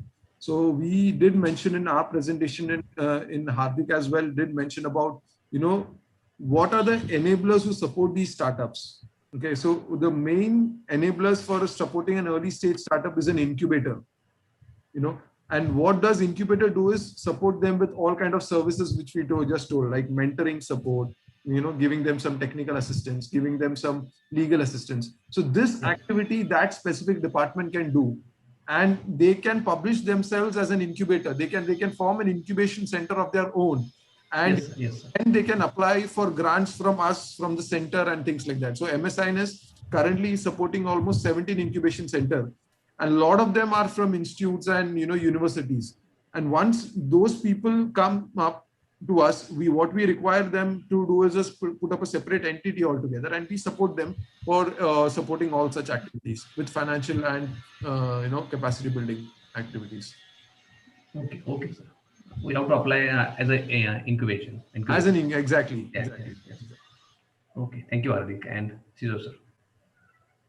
Thank you, sir. I think from the participant, some participant want to ask a question directly. There is a Gauri Shedge ma'am is there. Ma'am? Yes. Yes. Yes. Ask your question. I want to ask CC sir. One of in their slide they mention about that release their problems and we have to solve that. Means from that also we can start our startup. So where we get that problems, on which source they upload the problems? Yes. So one thing I would recommend to all the participants is do register on MSINS website.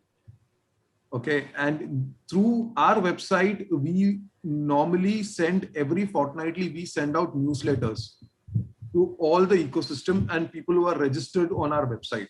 So what we do generally with that is, if there is any new program, for example, tomorrow if SciTech Park has a unique program, we tell others that there is a very focused technology related program which SciTech Park is doing, and innovators, startups who want to apply for it. That is one way. And the rest of all the programs which MSINS is conducting will be communicated through those newsletters which we send fortnightly. And also you can register, you can go to our website, MSINS, and whichever all programs are currently live, you get an update on that as well. So for the challenges which I was mentioning, for the grand challenge where we'll be throwing problem statements, specifically in the next month, we'll be opening up a grand challenge for Pollution Control Board. That problem statements will be available on our website. And once it is available, we'll be putting it across to the ecosystem on social media and also through the newsletter, which we'll be publishing. So I would request all the participants to register on our website for that. Okay, thank you, sir. Next question is from Anand Kumar Patil. Please ask Anand. Good evening, sir. My question is to both of you, sir, that you mentioned in a presentation that there are multiple sectors we can work as a startup, like agriculture tech is there, fintech is there. So can a startup work in 2 or more sectors like that? Means collaboratively according to their product. So if you look at, so let's take a startup who was a winner for us in the waste management category in one of the 2018 editions, and the startup's name was Sagar Defense Engineering, and they had unique autonomous I would say boats, or autonomous water bodies which had multiple applications. One was they had application for supporting the Navy in terms of being a surveillance device, but at the same time, what they modified that device is into waste collection. So what they did is they converted that autonomous device into something into a device which can collect water floating waste on water bodies and things like that. And parallelly, now they are also doing surveillance. So the same product can work across all horizontals, Basically, when you look at technology, if you look at an AI technology or say a blockchain platform, which is doing the certification, or any of the electronics embedded technology or things like that, this can apply into various sectors. It can apply into agriculture. So what does the GIS mapping do? If you see geospatial images, what you capture, you can use it for agri-tech. You can use it for understanding how the crop culture is, how it is going to how the crops work. But if you also look at in the same way, if you look at it, it can be also used for urban development. Understanding how the urban culture, what is the urban civilization. So it can have a lot of governance applications and things like that. So it is about technology, what you're using, and it can be applied in any sector. It's all about how niche you can and what is your expertise in those sectors. And to start with, I would say you should focus on one sector and try to venture into it and try to scale into it. And that's when you understand that how big the potential of the product is in that sector, and then you can horizontally grow to different sector as and when required. Thank you, sir. To add to it if you want. Yeah, just I am just extending your last statement. What I have seen over a period of time. So as a startup, you should focus on one thing at a time, right? So being a startup, being at a very early stage, you're already struggling in terms of resources that you have, right? And Yes. By focusing on one thing at a time, you probably have a good understanding of things on hand, and probably that will help you probably select the right segment, right situation to jump into, and that will increase your chance as a startup. Thank you, sir. And sir, I also have a second question for Hardik sir. Sir, you mentioned various funding programs by the cell, and if somehow, like you mentioned the seed fund program where you provide a soft loan, but in case of banks, whatever it may be, your startup succeeds or fails, you have to return the loan. So how does that go in our cell? Means how can anybody do with if somehow the startup fails? So, sir, whatever support we are providing under seed fund is if we are providing loan, this is non-collateral based loans, right? So we do not ask for securities for loan that we provide. Why we are doing it? Obviously, this is mandated by the government of India because startups need some sort of support without any probably fear. But what we ensure being at Science and Technology Park is we try to assess right kind of startups to support with, right? So we also want to ensure that these funds keep on performing so that more startups are supported. So probably we'll try to select startups which we think that have a good probability of being successful. And once you are seed funded, through our probably the network that we have developed, the mentors, the guides, the support system that we have created, we ensure that the people who are supported under seed fund do not fail, right? So because of the support that we have created, the systems that we have set, we will ensure that at least you do fairly well, and you are in a position to return the money to us as well as do your business successfully. Thank you so much, sir. Hello, Sidhu sir. I have one question. I just trying to open the website of MSINS, but it's not opening. I think. Can you please share the website address or just www.msins.in. I'll just put it on chat. Okay. Yeah. Okay. Thank you, sir. Sir, we are having a question in chat box. So from the participant, we are having question from Dr. V. Samant. What type of base do you think the student at the graduation level should have, or it is essential beside the idea?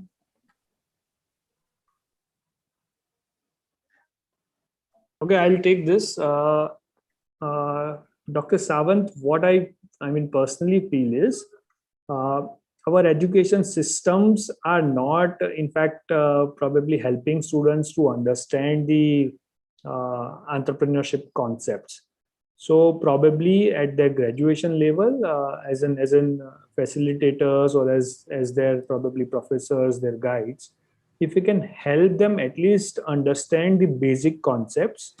And when I say basic concepts, just mota mota ke entrepreneurship में क्या क्या चीजें होती हैं, their pros and cons, and probably forcing them to understand everything in detail, but we should try to make them resourceful enough. तो उनको basic awareness होना चाहिए that if I want XYZ thing, I should go to ABC institutions, right, or ABC persons. So making them probably aware about these stuffs will go a long way in shaping their decisions in future, at least pertaining to entrepreneurship. Sijo, do you want to add anything to that? No, in fact, I think you've touched all points. Just one point, I mean, a lot of institutes, people do graduate out, and entrepreneurship is something which people don't get an idea unless and until they start working and things like that. So, if you look at reputed institutes, I mean, when I'm saying about reputed, I'm talking about the ones who have been there since ages, like the IITs and all. The success of entrepreneur there is because of a lot of ecosystem playing there, and I think one of those might be, having some active e-cell, having an active e-cell, or, an incubation center. I'm just talking about what kind of a support can the institute give, if even if an e-cell is formed, a virtual talk happens, there you bring up some entrepreneurs around, there is a lot of, input and feed which entrepreneurs keep getting. And that's very essential for, nurturing their early ideas and things like that. And definitely, as Hardik was mentioning, there is a need for a change in the existing course structure, probably, not in the, if there can be an entrepreneurial course kind of a thing which can be added on, not in a strict way, but yeah, who are willing to add to it, and, which can be quite informative for them to start with, is something. I have seen e-cells working really well if they are quite active. They nurture out really good startups. The facility itself, run by the system, run by students, helping them get to the next level is something which I can add on. So with that question, just I want to extend, as you have mentioned in your presentation regarding ignition stage. So how ignition stage and other schemes from DST will help the students to grow their business, or for being a startup to start their ideas to business? So Shindesha, it was for me. Did you ask? I thought. Yes. Can you just come back on that? So you mentioned in your presentation regarding ignition stage. So how ignition stage scheme will help our graduate students during their graduation? Yeah. So the Maharashtra Ignition Grant you're talking about, right? Yes, yes. So that is a program which we are actually focused on engineering and students basically who are just completed their first year and not even a graduate, and have been trying to incur, they want to tweak their model, they want to understand, they have some idea in their mind and they want to figure out what the product would look like, create a prototype. So for such kind of programs, such kind of an idea, will be supporting them with about 3 lakhs to 2 to 3 lakhs of grant. And with that, we'll be giving them some mentoring and incubation support, which will help them, scale. And, so what we'll try to create is like, we'll create a cohort of, say, 30 to 40 students, or the straight, or say, aspiring researchers. And we'll, handhold them over a period of time. So we will give them the initial grant to make the prototype, and also handhold them like how the ecosystem is, connect them to the relevant people, give them some mentoring support and things like that. So it's a very good program for students, and we plan to roll out it by the month of June or something. Let's see if all approvals are in place and the COVID situation gets better. Okay, sir. So what is Startup Week? You have mentioned in your slide, Startup Week. What is startup week and startup- when it is celebrated, sir? Means, Sorry? is there any celebration regarding that by the Yes, government? yes. It is kind of a celebration. Yes. So it is a program basically. We have named this at Startup Week. So as I was mentioning in the in my presentation, the program is to solve one of the most challenging problems of startups, and that is to do with procurement. So if you're a startup today, and you go to sell your product to the government, there are different hurdles which the startup come across. First, there will be some tender process which is there, and even that tender will have some minimum requirement, 3 years of experience. You should have some EMD in place. You should deposit some money and things like that, which we are actually trying to waive off at a execution level itself. I mean, the government has taken a stand that if a startup is applying for any of the tenders, you should not allow, you should waive off these minimum requirements, which at the execution level has some difficulties, but we are trying to waive it off. But nevertheless, what the Startup Week does is, we are giving startups an opportunity to pitch their solution to the government, to present their solution to the government, and government will procure these products from the government, from the startups without any tender route. So basically, it will be a direct procurement from startups. And every year we select about 24 startups through this program. So it's a very very, I would say, intensive exercise. What happens? So currently, as we speak, the applications are open. Anyone can go to MSINS if he's a startup and apply for it. And for over 2 months' time or 1.5 months' time, the applications are open and people can apply for that. And we select startups. We have a set of partners who select from the private sector. They have come in. We have a lot of partners, right from investors, incubators, who select top 100 startups. So almost from each sector which I had mentioned, like agri, healthcare, and all of that, we almost have 10 to 12 startups which are selected, and they are selected and they pitch their solution throughout a week. Every week one sector startups pitches. Like, for example, on Monday agri startups will pitch, on Tuesday healthcare startups will pitch, and they pitch to a definite panel which is a composition of those sector expert. मतलब agri का ही government का बंदा आएगा, agri का ही investor आएगा, agri का you will get a incubator from there.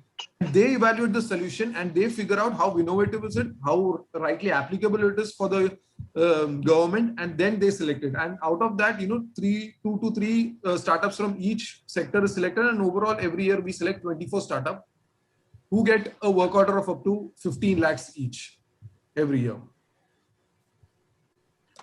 I would like to ask in connection with this, sir. Yeah. Myself, Pankaj Mundada. Actually, I want to ask that for such kind of applications, as I have seen on the websites also earlier, only limited liability means LLP, private limited, and partnership entities are allowed. Is there any scope for proprietary based firms or?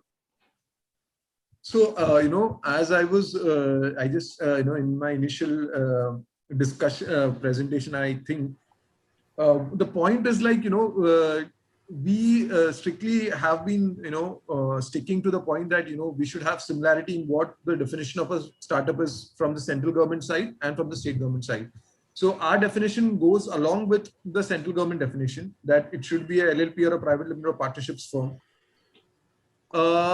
It is something which is very important for all our other schemes, and if someone is very keen and very noble and wants to provide their solution, we recommend them to get converted to LLP or a private limited. That's how it is. Even if they apply and there is some progress, we say that this can go further, but probably the solution is unique. But the problem is you'll have to be converted to private limited or LLP or things like that, which is also very good for a startup in terms of raising funds and things on law. So when it's a proprietary firm, the sentiments within the startup ecosystem is not so friendly. If you are a private limited or LLP, investors also look at it. I mean, people look at it. The problem with propriety is like, people have an opinion about yaar ye to kabhi bhi band karke chala jayega. It's not the long gestation period and things like that. So it is a sentiment which is there in the ecosystem, and investors also look at private limited when it comes to shares and investments and equity models and things like that. So that's the very reason we stick to that model. Okay, so in the initial stages we can apply with the for this kind of event. Just for startup week, yes, you will be allowed, I think, in the application setup. Okay. But then if you go forward in the next round, then you'll get a call from one of our organizers to get converted and things like that. Yeah. Okay. Thanks. Yeah. Thank you, sir. Hello, sir. There is a Yes. question in chat box also. Yes, Payal ma'am. yes. I'm just raising those questions. I Yes. think from the participants, whom Dadarkar is there, they want to ask question directly to their panelists. Yeah, I just read that question. Yes, I'm going to reading it. So they're asking that does MSINS encourage and support a non-tech startups or SMEs? For example, there is a travel or retail like that. So definitely it's not that we just support non-tech startups. We support startups from, it's not that we just support tech startups. We do support startups from the non-tech space as well. In fact, if you look at our, quality testing and IP programs, and even the Startup Week program, it's not essential that he has to be a non-tech program. He has to be a tech startup. He can be a non-tech startup as well. Only thing that he should fall in the startup definition defined by the central government. SMEs, if they are a startup, definitely they can apply for our schemes. Largely, MSME, SME schemes are more governed by the industry department, and they have a lot of schemes for SMEs also. So apart from that, if the SME is also a startup, they can avail our benefits. It's not required to be tech startup as such. Just one point I would like to highlight, all startups are SMEs. Okay. So all startups can take a MSME registration as well. Only that, all MSMEs won't have an innovative model, so won't be able to take a startup recognition at DPIIT. That's the only thing. So if startup is availing some benefit from the central government for startup benefit, he can parallelly, have some inputs from the MSME department as well. All right. Thank you. Okay. Thank you, sir. Hello? My question. Yes, Gauri ma'am, please. Hello, sir. I have one question. Registering on your website, it asks for the type of user. Yeah. And I'm a faculty, so what type of user I see, or if I select startup and I don't have a startup, then it will not me now because it wants all the business information. So can I switch between the users? Start with the student innovator, or if I start with the innovator, so can I switch between the users after registrations? So what I would recommend is this registration. I think the first registration, it has more options other than startups and incubators also. So what we prefer, what type of user we prefer? So if you don't have an entity as of now, you can choose to be an innovator or whatever options there are. There are multiple options over there. Yes, there is mentor option is also there. I think below that there should be an innovator option as well. You can choose that. There is a I will add into it. There is an option called as guest. So you can add guest as well. So if you are a startup, you can go to startup because they will ask additional fields on startup. So if you just be a person who wants input, you can accordingly register. Okay. Afterwards, we can switch to the different user, right? Yes, that should be a problem. You can write to our website, to our email ID. Okay. Thank you, sir. Yeah. So could a faculty register as a mentor? Definitely. And, yeah. Okay. And how does a mentor contribute through your website? So once the mentor is onboarded, we have a platform which is, so the mentor program has been quite offline till date. We normally connect them to the startups and things like that. We are trying to put up a virtual system in place where we will, whoever is applying for a mentor, we will be, trying to understand what his capabilities are. We'll have a short round of we'll take a resume or something from them, and then onboard them as an MSINS mentor. So basically, you're just asking for us to mentorship, whether you can be taken as a mentor. We'll do some evaluations at our backend and then give you that tag. That's what it will be. Okay. Thank you. Yeah. Okay. My question is to Sizo Varghese, sir. So what is the initial stage of student to start entrepreneurship or startup while he's pursuing degree from government scheme, from different government schemes, sir? From Gaurav, sir, can you just come back again? Okay, sir. Wait. What is the initial stage of student to start entrepreneurship or a startup while he is pursuing degree? Okay, with the support of the government. With the support of the, I mean, you mean to say what is the government supporting for initial stage? Yes, how the student will take advantage from the government side to start their own business in the student life is there. So that's what I was saying, right? I mean, there are different ways where, startups, student or anyone who wants to start up a business.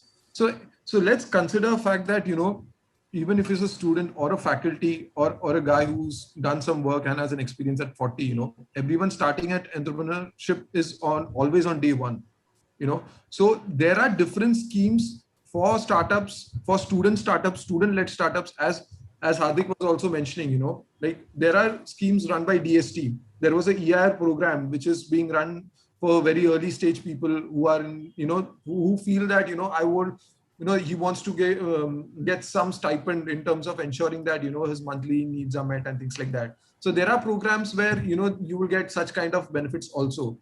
And if you look at Maharashtra, as I was mentioning, we are coming with some programs which is dedicated for, students itself, so that it's not just research what happens, it gets commercialized as well. So there are different initiatives and all initiatives run, so even students get an upper hand. One is that they have a student dedicated program also, and they can also parallelly apply for programs which are already there for open for all. So it's not something which is applicable for others. Hardik, you want to add something to this? No, in fact, Sijo, I don't know many programs who are supporting active students financially, right? So we are, very actively speaking about EIR program, but EIR program is for people who are, who have completed their, education. Graduation. Yes. Yeah. Probably the best support being students that they can receive in terms of their sustenance could be participating in various challenges and various competitions and win some money for their startups. Yes. Or we have a program called Nidhi Prayas program where we also support students, but that is a purely prototyping grant, right? So students who want to develop a prototype and they are committed enough to pursue that business idea post prototyping stage can receive funding support up to 10 lakh rupees. One more support that many of the students are currently receiving are probably from EDC cells of the college, where the EDC cell have received funding support from various government departments. Yes, and just adding to that, if the program which I was talking about, Maharashtra Ignition Grant, comes up, it will be largely for students only. Oh, that would be great, Sijo. Yeah. Okay. So that's something which you have focused. Hardik sir. Yes. Sir, mostly our students from TYBSC, they are having the idea from food and food department. So they having some innovatives in the food products. So at this stage, at the TYBSC, how they can be convert to take the startup by taking the funding at initial stage? So, sir, at Science and Technology Park, the students team or the students as individuals who have some sort of idea and needs funding support can apply under Nidhi Prayas program only to receive a prototyping grant up to 10 lakh rupees, right? If they want funding support in terms of support to them, in terms of sustenance grant or money for themselves as salary or as grant, they can come at slightly later stage once they are out with their formal qualifications. And for pursuing their idea, they can apply under Nidhi EIR program, sir. but your TYBSc students can file their applications in the Nidhi Prayas program only at Science and Technology Park currently. Okay. So for this, we have to validate their idea and we have to almost finalize their idea at this stage. So that is very Sir, essential before at they Nidhi, complete their graduation. sir, correct. So, but if you see, Nidhi EIR extend up to 3,60,000 rupees only, whereas Prayas extends up to 10 lakh rupees. Okay. The difference is the purpose of for which you can use this money for, right?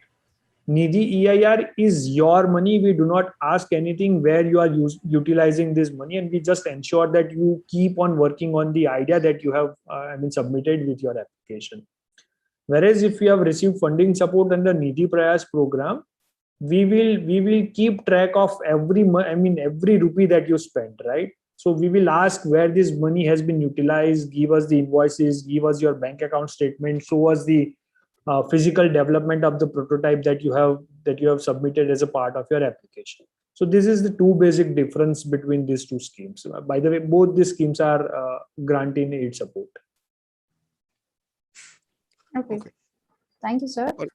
We are having question from the participant also. So Rushikesh from the participant, they have asked, what is your initial advice for a 20-year-old who wants to begin their entrepreneurial journey from the scratch?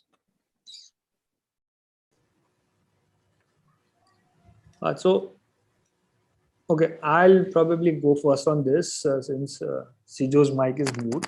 Rishikesh, I would advise if you want to start your journey as an entrepreneur, if you want to explore this space, find a problem that you can solve as an individual, as a team, or probably by hiring some people or by taking help of some people. Identify a problem that you can solve and then take it forward from there. If you can identify one thing that you can solve for probably many people, that would help you go very long in this space. Sijo, over to you. I am sure you can add a lot of things here. Yeah, sorry, I had a call. So I mean, Hardik, I'm sorry, I didn't hear your point also. I had to respond to one of the... No problem. See, I just advised, I suggested Rishikesh that identify a problem that he can solve for many people. And that is a good starting point. Yeah, definitely. And also the point that, identifying problems is very crucial for any of those, young entrepreneurs to look at the local problems largely, solving those local problems create a larger impact in the entire, ecosystem, and then scaling it up to different ecosystems. So if there are, if you have some expertise, technological expertise, and trying to address local problems, which should be the first steps to, come up with as as a first step to any of your entrepreneurial journey, if you're looking as a startup journey.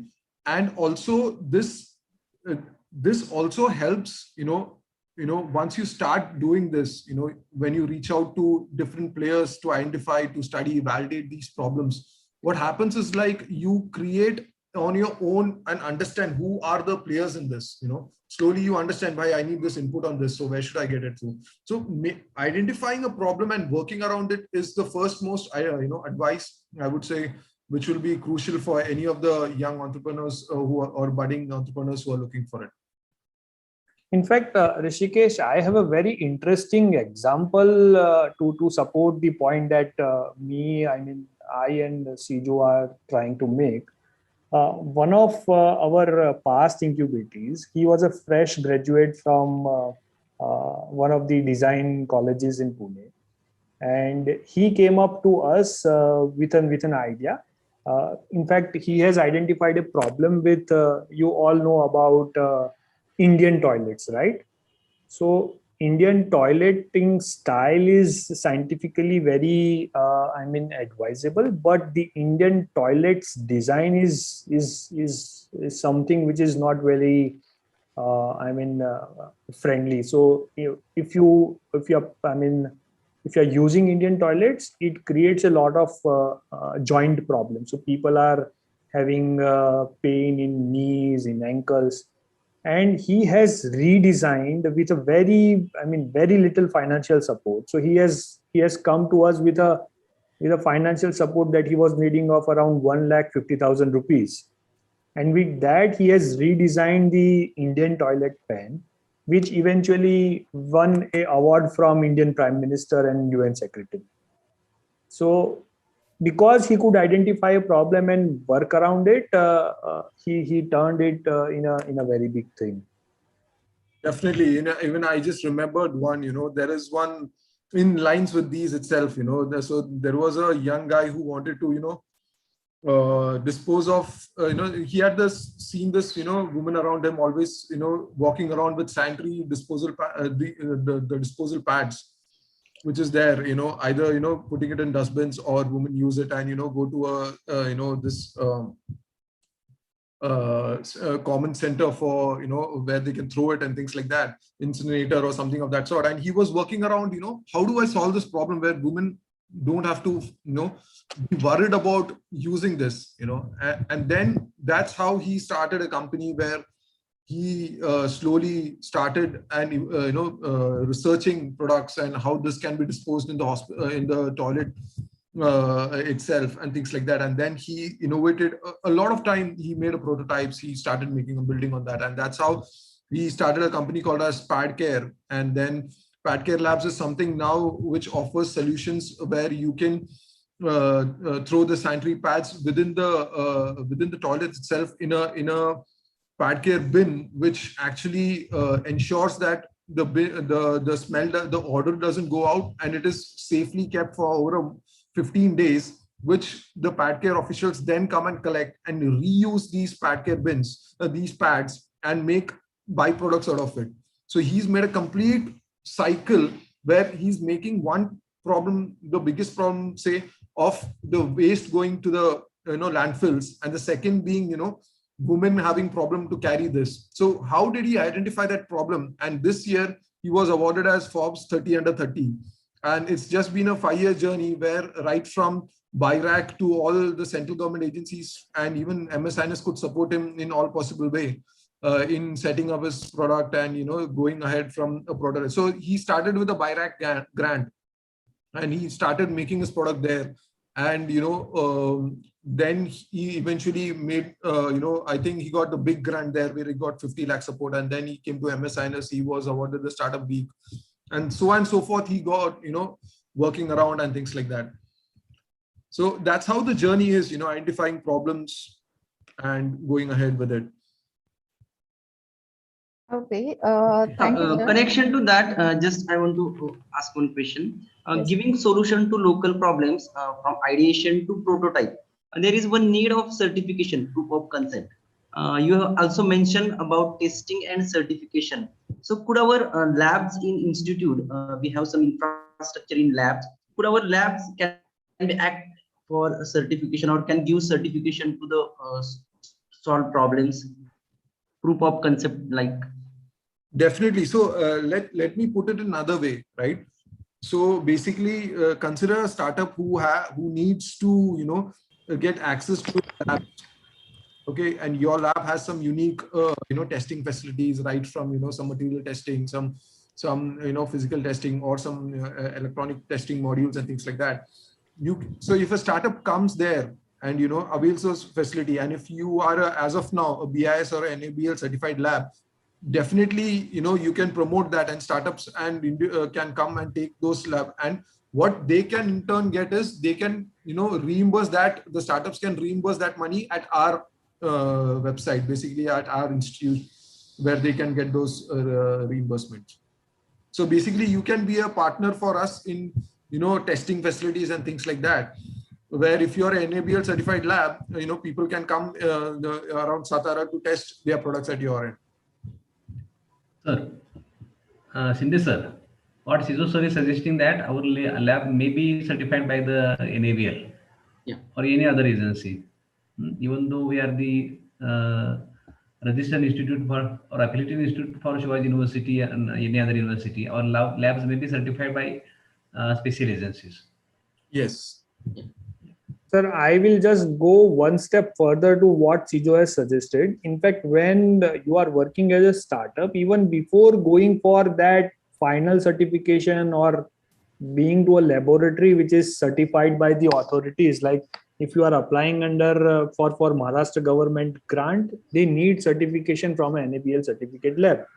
But as a individual, as a innovator or as a startup, I want to ensure that whatever I am proposing will be certified at an NABL certified lab, right? So even for that stage, you need those smaller experiments, and for that probably you do not need NABL certification. Definitely, right? definitely. Yeah. So even for your basic understanding, even for your self assurance, you have to perform certain tests. And once you start analyzing the primary level experiments, then you are very confident for going for that final certification. So even offering your services at a very primary level can also give you a good opportunity to work with innovators and startups. Yes. Okay. Okay, sir. One question is from participant, sir, Dr. S.R. Bongade, sir. Which are the programs run under Women Entrepreneurship Cell of Maharashtra, sir? To Shizo, sir. Yes. Currently, this Women Entrepreneurship Cell has been launched recently, 3 months back. And under that, the first initiative was setting up a dedicated incubation center, which is being formed recently, on Women's Day on March 8th, it was launched. And going forward, we have committed for some of the accelerator programs for startups. Women-led startups is what we are planning as one of the first programs which we'll be going ahead with. This is something which is just started. We'll require about a couple of months to streamline it. But one activity we have done is like we have identified a person who will be channelizing it. So we'll be running all the programs through SNDT. And largely it will be about mentoring startups, women-led startups, giving them some acceleration experience, giving incubation facilities at the various SNDT campuses. I think Pune, they have one, they have a couple in Mumbai and things like that. So these are the initial points where we are thinking about. Going ahead, we'll have some more dedicated programs on this thing, on women-led startups. What we are also trying to do is, we have one program which is called as Irkani Maharashtra Chi, which is also a woman-led it's a program to to support rural entrepreneurs. It's more about for supporting tier 2, tier 3 women entrepreneurs, which we did in the last year, and we'll be planning to do that at this year also. And this will be largely be run by the district authorities at each district. So it is so that it is there in all district, and every woman can participate equally. Is the other program which I would say. Okay, sir. Thank you, sir. Now my next question to you both, sir. How previous 5-year periods was changed, and how is the upcoming 5-year period for entrepreneur or startup, sir? So Hardik, I will just give a shot. Then probably you have a longer period here, so in the ecosystem you can add to it. Sure, go ahead. How it has been. So if you look at the juncture, this can be defined as a pre-COVID and a post-COVID era. And what has happened during COVID is the pace at which digitization and technology has evolved. If you see at currently, even a 45 plus person might go onto the COVID app and try to register for a vaccine, which was not the case, I would say, 5 years back. And the fact that what has happened over a period of this 1 year is that people are more accepting, they are more acceptable to technology. And what they find that the power of technology is in terms of how things have changed even if they are sitting out home for a month, for 2 months, how things still, I understand it's quite difficult, but how it has been, easing out things. So there is a lot of acceptance within the society for technology and related interventions. And this has given a lot of boost to all the startups, all the people working in the tech space. So if you see 5 years down the line, it was a linear curve which was taking place, where the proportion at which people accepting technology was quite linear. There was a certain age group which was taking technology, and then it was going forward. There was something which is called as, so when the Olas and the Ola had come in, there was a lot of hindrance from the local taxis, from the people, from the rickshaws, about how does this come into place, where our businesses are going and things like that, which eventually went mutual, where Ola Auto also came into place, and people worked hand in hand. So it is something which took time, and going forward, the next 5 years is going to be very different, considering the way the digitization has happened within the country, and I would say in the world at large, that the curve which was linear is going to take an exponential path. There has been instances where companies, I would say healthcare companies rather, who has, who were in, say, negative, revenues when they were before COVID, but because of the era of digitization, there are a lot of edtech and healthcare companies who have gone way beyond their, break evens and things like that. So it's a very, bright future for all the startups who want to venture into this scheme. The main point is, identify the problems, test it, scale it, define it. If you fail it, okay, fine, but you have a learning out of it. You again go with an experience and take it up to the next level. Yeah. Okay. Thank you, sir. Yep. Thank you, sir. The next I think you would question like to is, add something, or? Yes. No, in Yes. fact, you have covered it well, Sijo. I see it as the probably the support that the entrepreneurs receive these days, right? So in last 5 years, if you see the support available probably from the government, from the society, was not that much. What we see today, the state governments are working very actively. The central government is working very actively. The educational institutes are working very actively to help innovators, to help the entrepreneurs. So that has changed. And in fact, what we have seen over a period of time and what we predict in next 5 years is very amazing, right? So we expect now more people coming forward. We expect more people to start entrepreneurship, and that is why all the initiatives, all the support that are being designed is to probably drive that innovation thing in the nation, right? So I see the coming probably 5, 10, 15 years would be really amazing. And this is a good time to probably start your businesses since the competition is in fact not that much and the support available in the ecosystem is super. Thank you, sir. My next question is to Hardik, sir. So as per we are going to considering the entrepreneurship journey of you. So what was your key driving force to become an entrepreneur? Oh, by the way, I am not entrepreneur, Payal. In fact, you had given such an amazing introduction of Actually, I want to ask that to share your point of view regarding this. So in fact, I wanted to thank you for that wonderful introduction.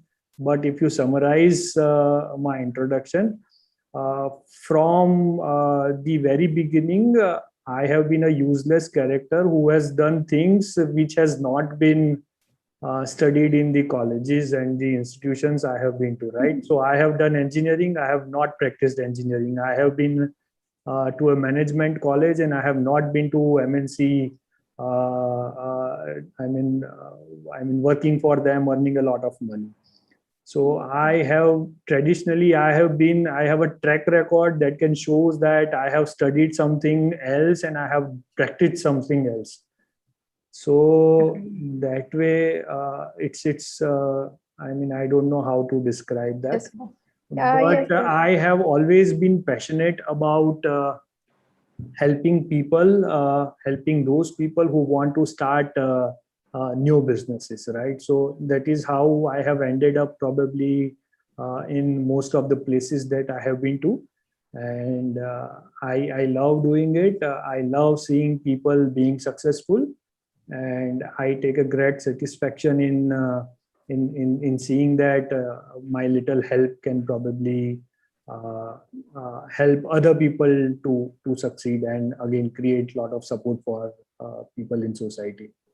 yeah, thank you, sir. It's a question receiving from personally from the students, so they want to ask you. So directly, I'm asking to you. So I want to ask the same question for the CISO sir. So please give your views about it. So yeah, I mean, even I was never an entrepreneur, I would say. But yeah, I mean, this is something which even so I aspire to be an entrepreneur, but it is something which I would love to try out, and it has been a learning curve for me in my entire experience. I have been in different technical roles and also in management roles, which in my previous role also, when I was closely working with the leadership in my previous organization, it was a very encouraging thought. How does decision making at the right time help grow businesses, and also at the same time you lose out opportunities if you don't have the right set of decision making capabilities and the right set of power to go ahead. So this has been always been an encouragement for me, and for entrepreneurs who are looking for it, who are young and dynamic, there is always a learning curve which an entrepreneur has throughout his journey, and this will always keep them boosting, or when that your learning curve is already helping out to churn out businesses and make profits, is something which is quite encouraging for an entrepreneur, and that should be something which should be an aspiring thing for entrepreneurs. Yeah, that's what even I would like to conclude on. Even I have very little experience as an entrepreneur. I have been supporting entrepreneurs from as in in my past experience, not as a professional person, but after joining the government also, it has been 3 to 4 years where we are trying to handhold entrepreneurs, and I've seen the spirit in them, and this is what is quite essential. The adrenaline rush to actually convert your ideas and dreams into what is practically possible is something which is quite important. Failures do occur, but that's part of your journey, and that is only a stepping stone towards your next success. Okay, thank you, sir. Sijo, if you ever decide to be entrepreneur, one of the incubators in Pune. Oh, definitely. So I am a Punekar, so I have been following SciTech Park from since my engineering days and things like that. Yeah, I'm sure on that. Parliament, conclude if questions are over. Yes, sir. Over to you, Gaurav, sir. Okay, sir. Okay, ma'am. Sorry. So, is there any problems? Lastly, I ask you, everyone. No problems. Only questions. Yes, sorry, sir. Is there any questions? Okay, so from participant, there is no questions. Questions are over here. So now I conclude this session with the vote of thanks for this today's first session of panel discussion. So on behalf of YCIS Hackathon Organizing Committee, I propose a vote of thanks for today's first session of panel discussion. So as the outset, I would like to extend my gratitude to our today's eminent guest, Mr. Sizo Varghese sir and Mr. Hardik Joshi sir. Sir, we are really enlightened with your great knowledge and presence. I'm very thankful to Mr. Sizo Varghese sir for sharing their valuable guidance on entrepreneur and startup support. Sir has explained details about startup ecosystem, then sectors of startup, then innovation startup policy of Maharashtra, then startup week, then women entrepreneurship. So many points sir has explained very detailed to our all participants. Thank you so much, sir. Then I'm also very thankful to our second eminent guest, Mr. Hardik Joshi sir, for sharing their views about startup opportunity and valuable guidance to our all participants. Sir has given detailed information about the startup opportunity, then information about difference between employee and entrepreneur, then benefits of your own business, then sources of funding for startup, then schemes of DBT, including Nidhi Prayas. So many things, sir, has explained very detailed. Thank you so much, sir. And I assured you both, sir, your guidance and your knowledge related to entrepreneur and startup is very helpful and fruitful to our all the participants. Then I especially thankful to our honorable principal, Dr. B.T. Jadhav, sir, for his enthusiastic support and continuous encouragement for such an upcoming events. Then my heartfelt thanks to our all students for their active participation in YCIS Hackathon 2021. Then with the permission of organizer, our today's first session of panel discussion is over here. Thank you. Thank you to all. Thank you so much.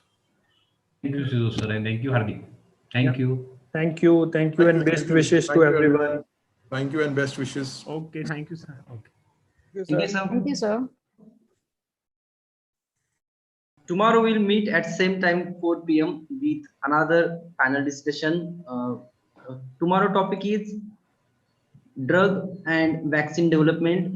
Tomorrow's eminent panelists are Honorable Dr. Samir Naik, who is from Assistant General Manager, Serum Institute of Private Limited, and also Honorable Dr. Arun Kharatsa, Professor in Microbiology, School of Life Sciences, Jawaharlal Nehru University, New Delhi. So we meet again on tomorrow 4 p.m. Thank you very much. Thank you, sir. Thank you all.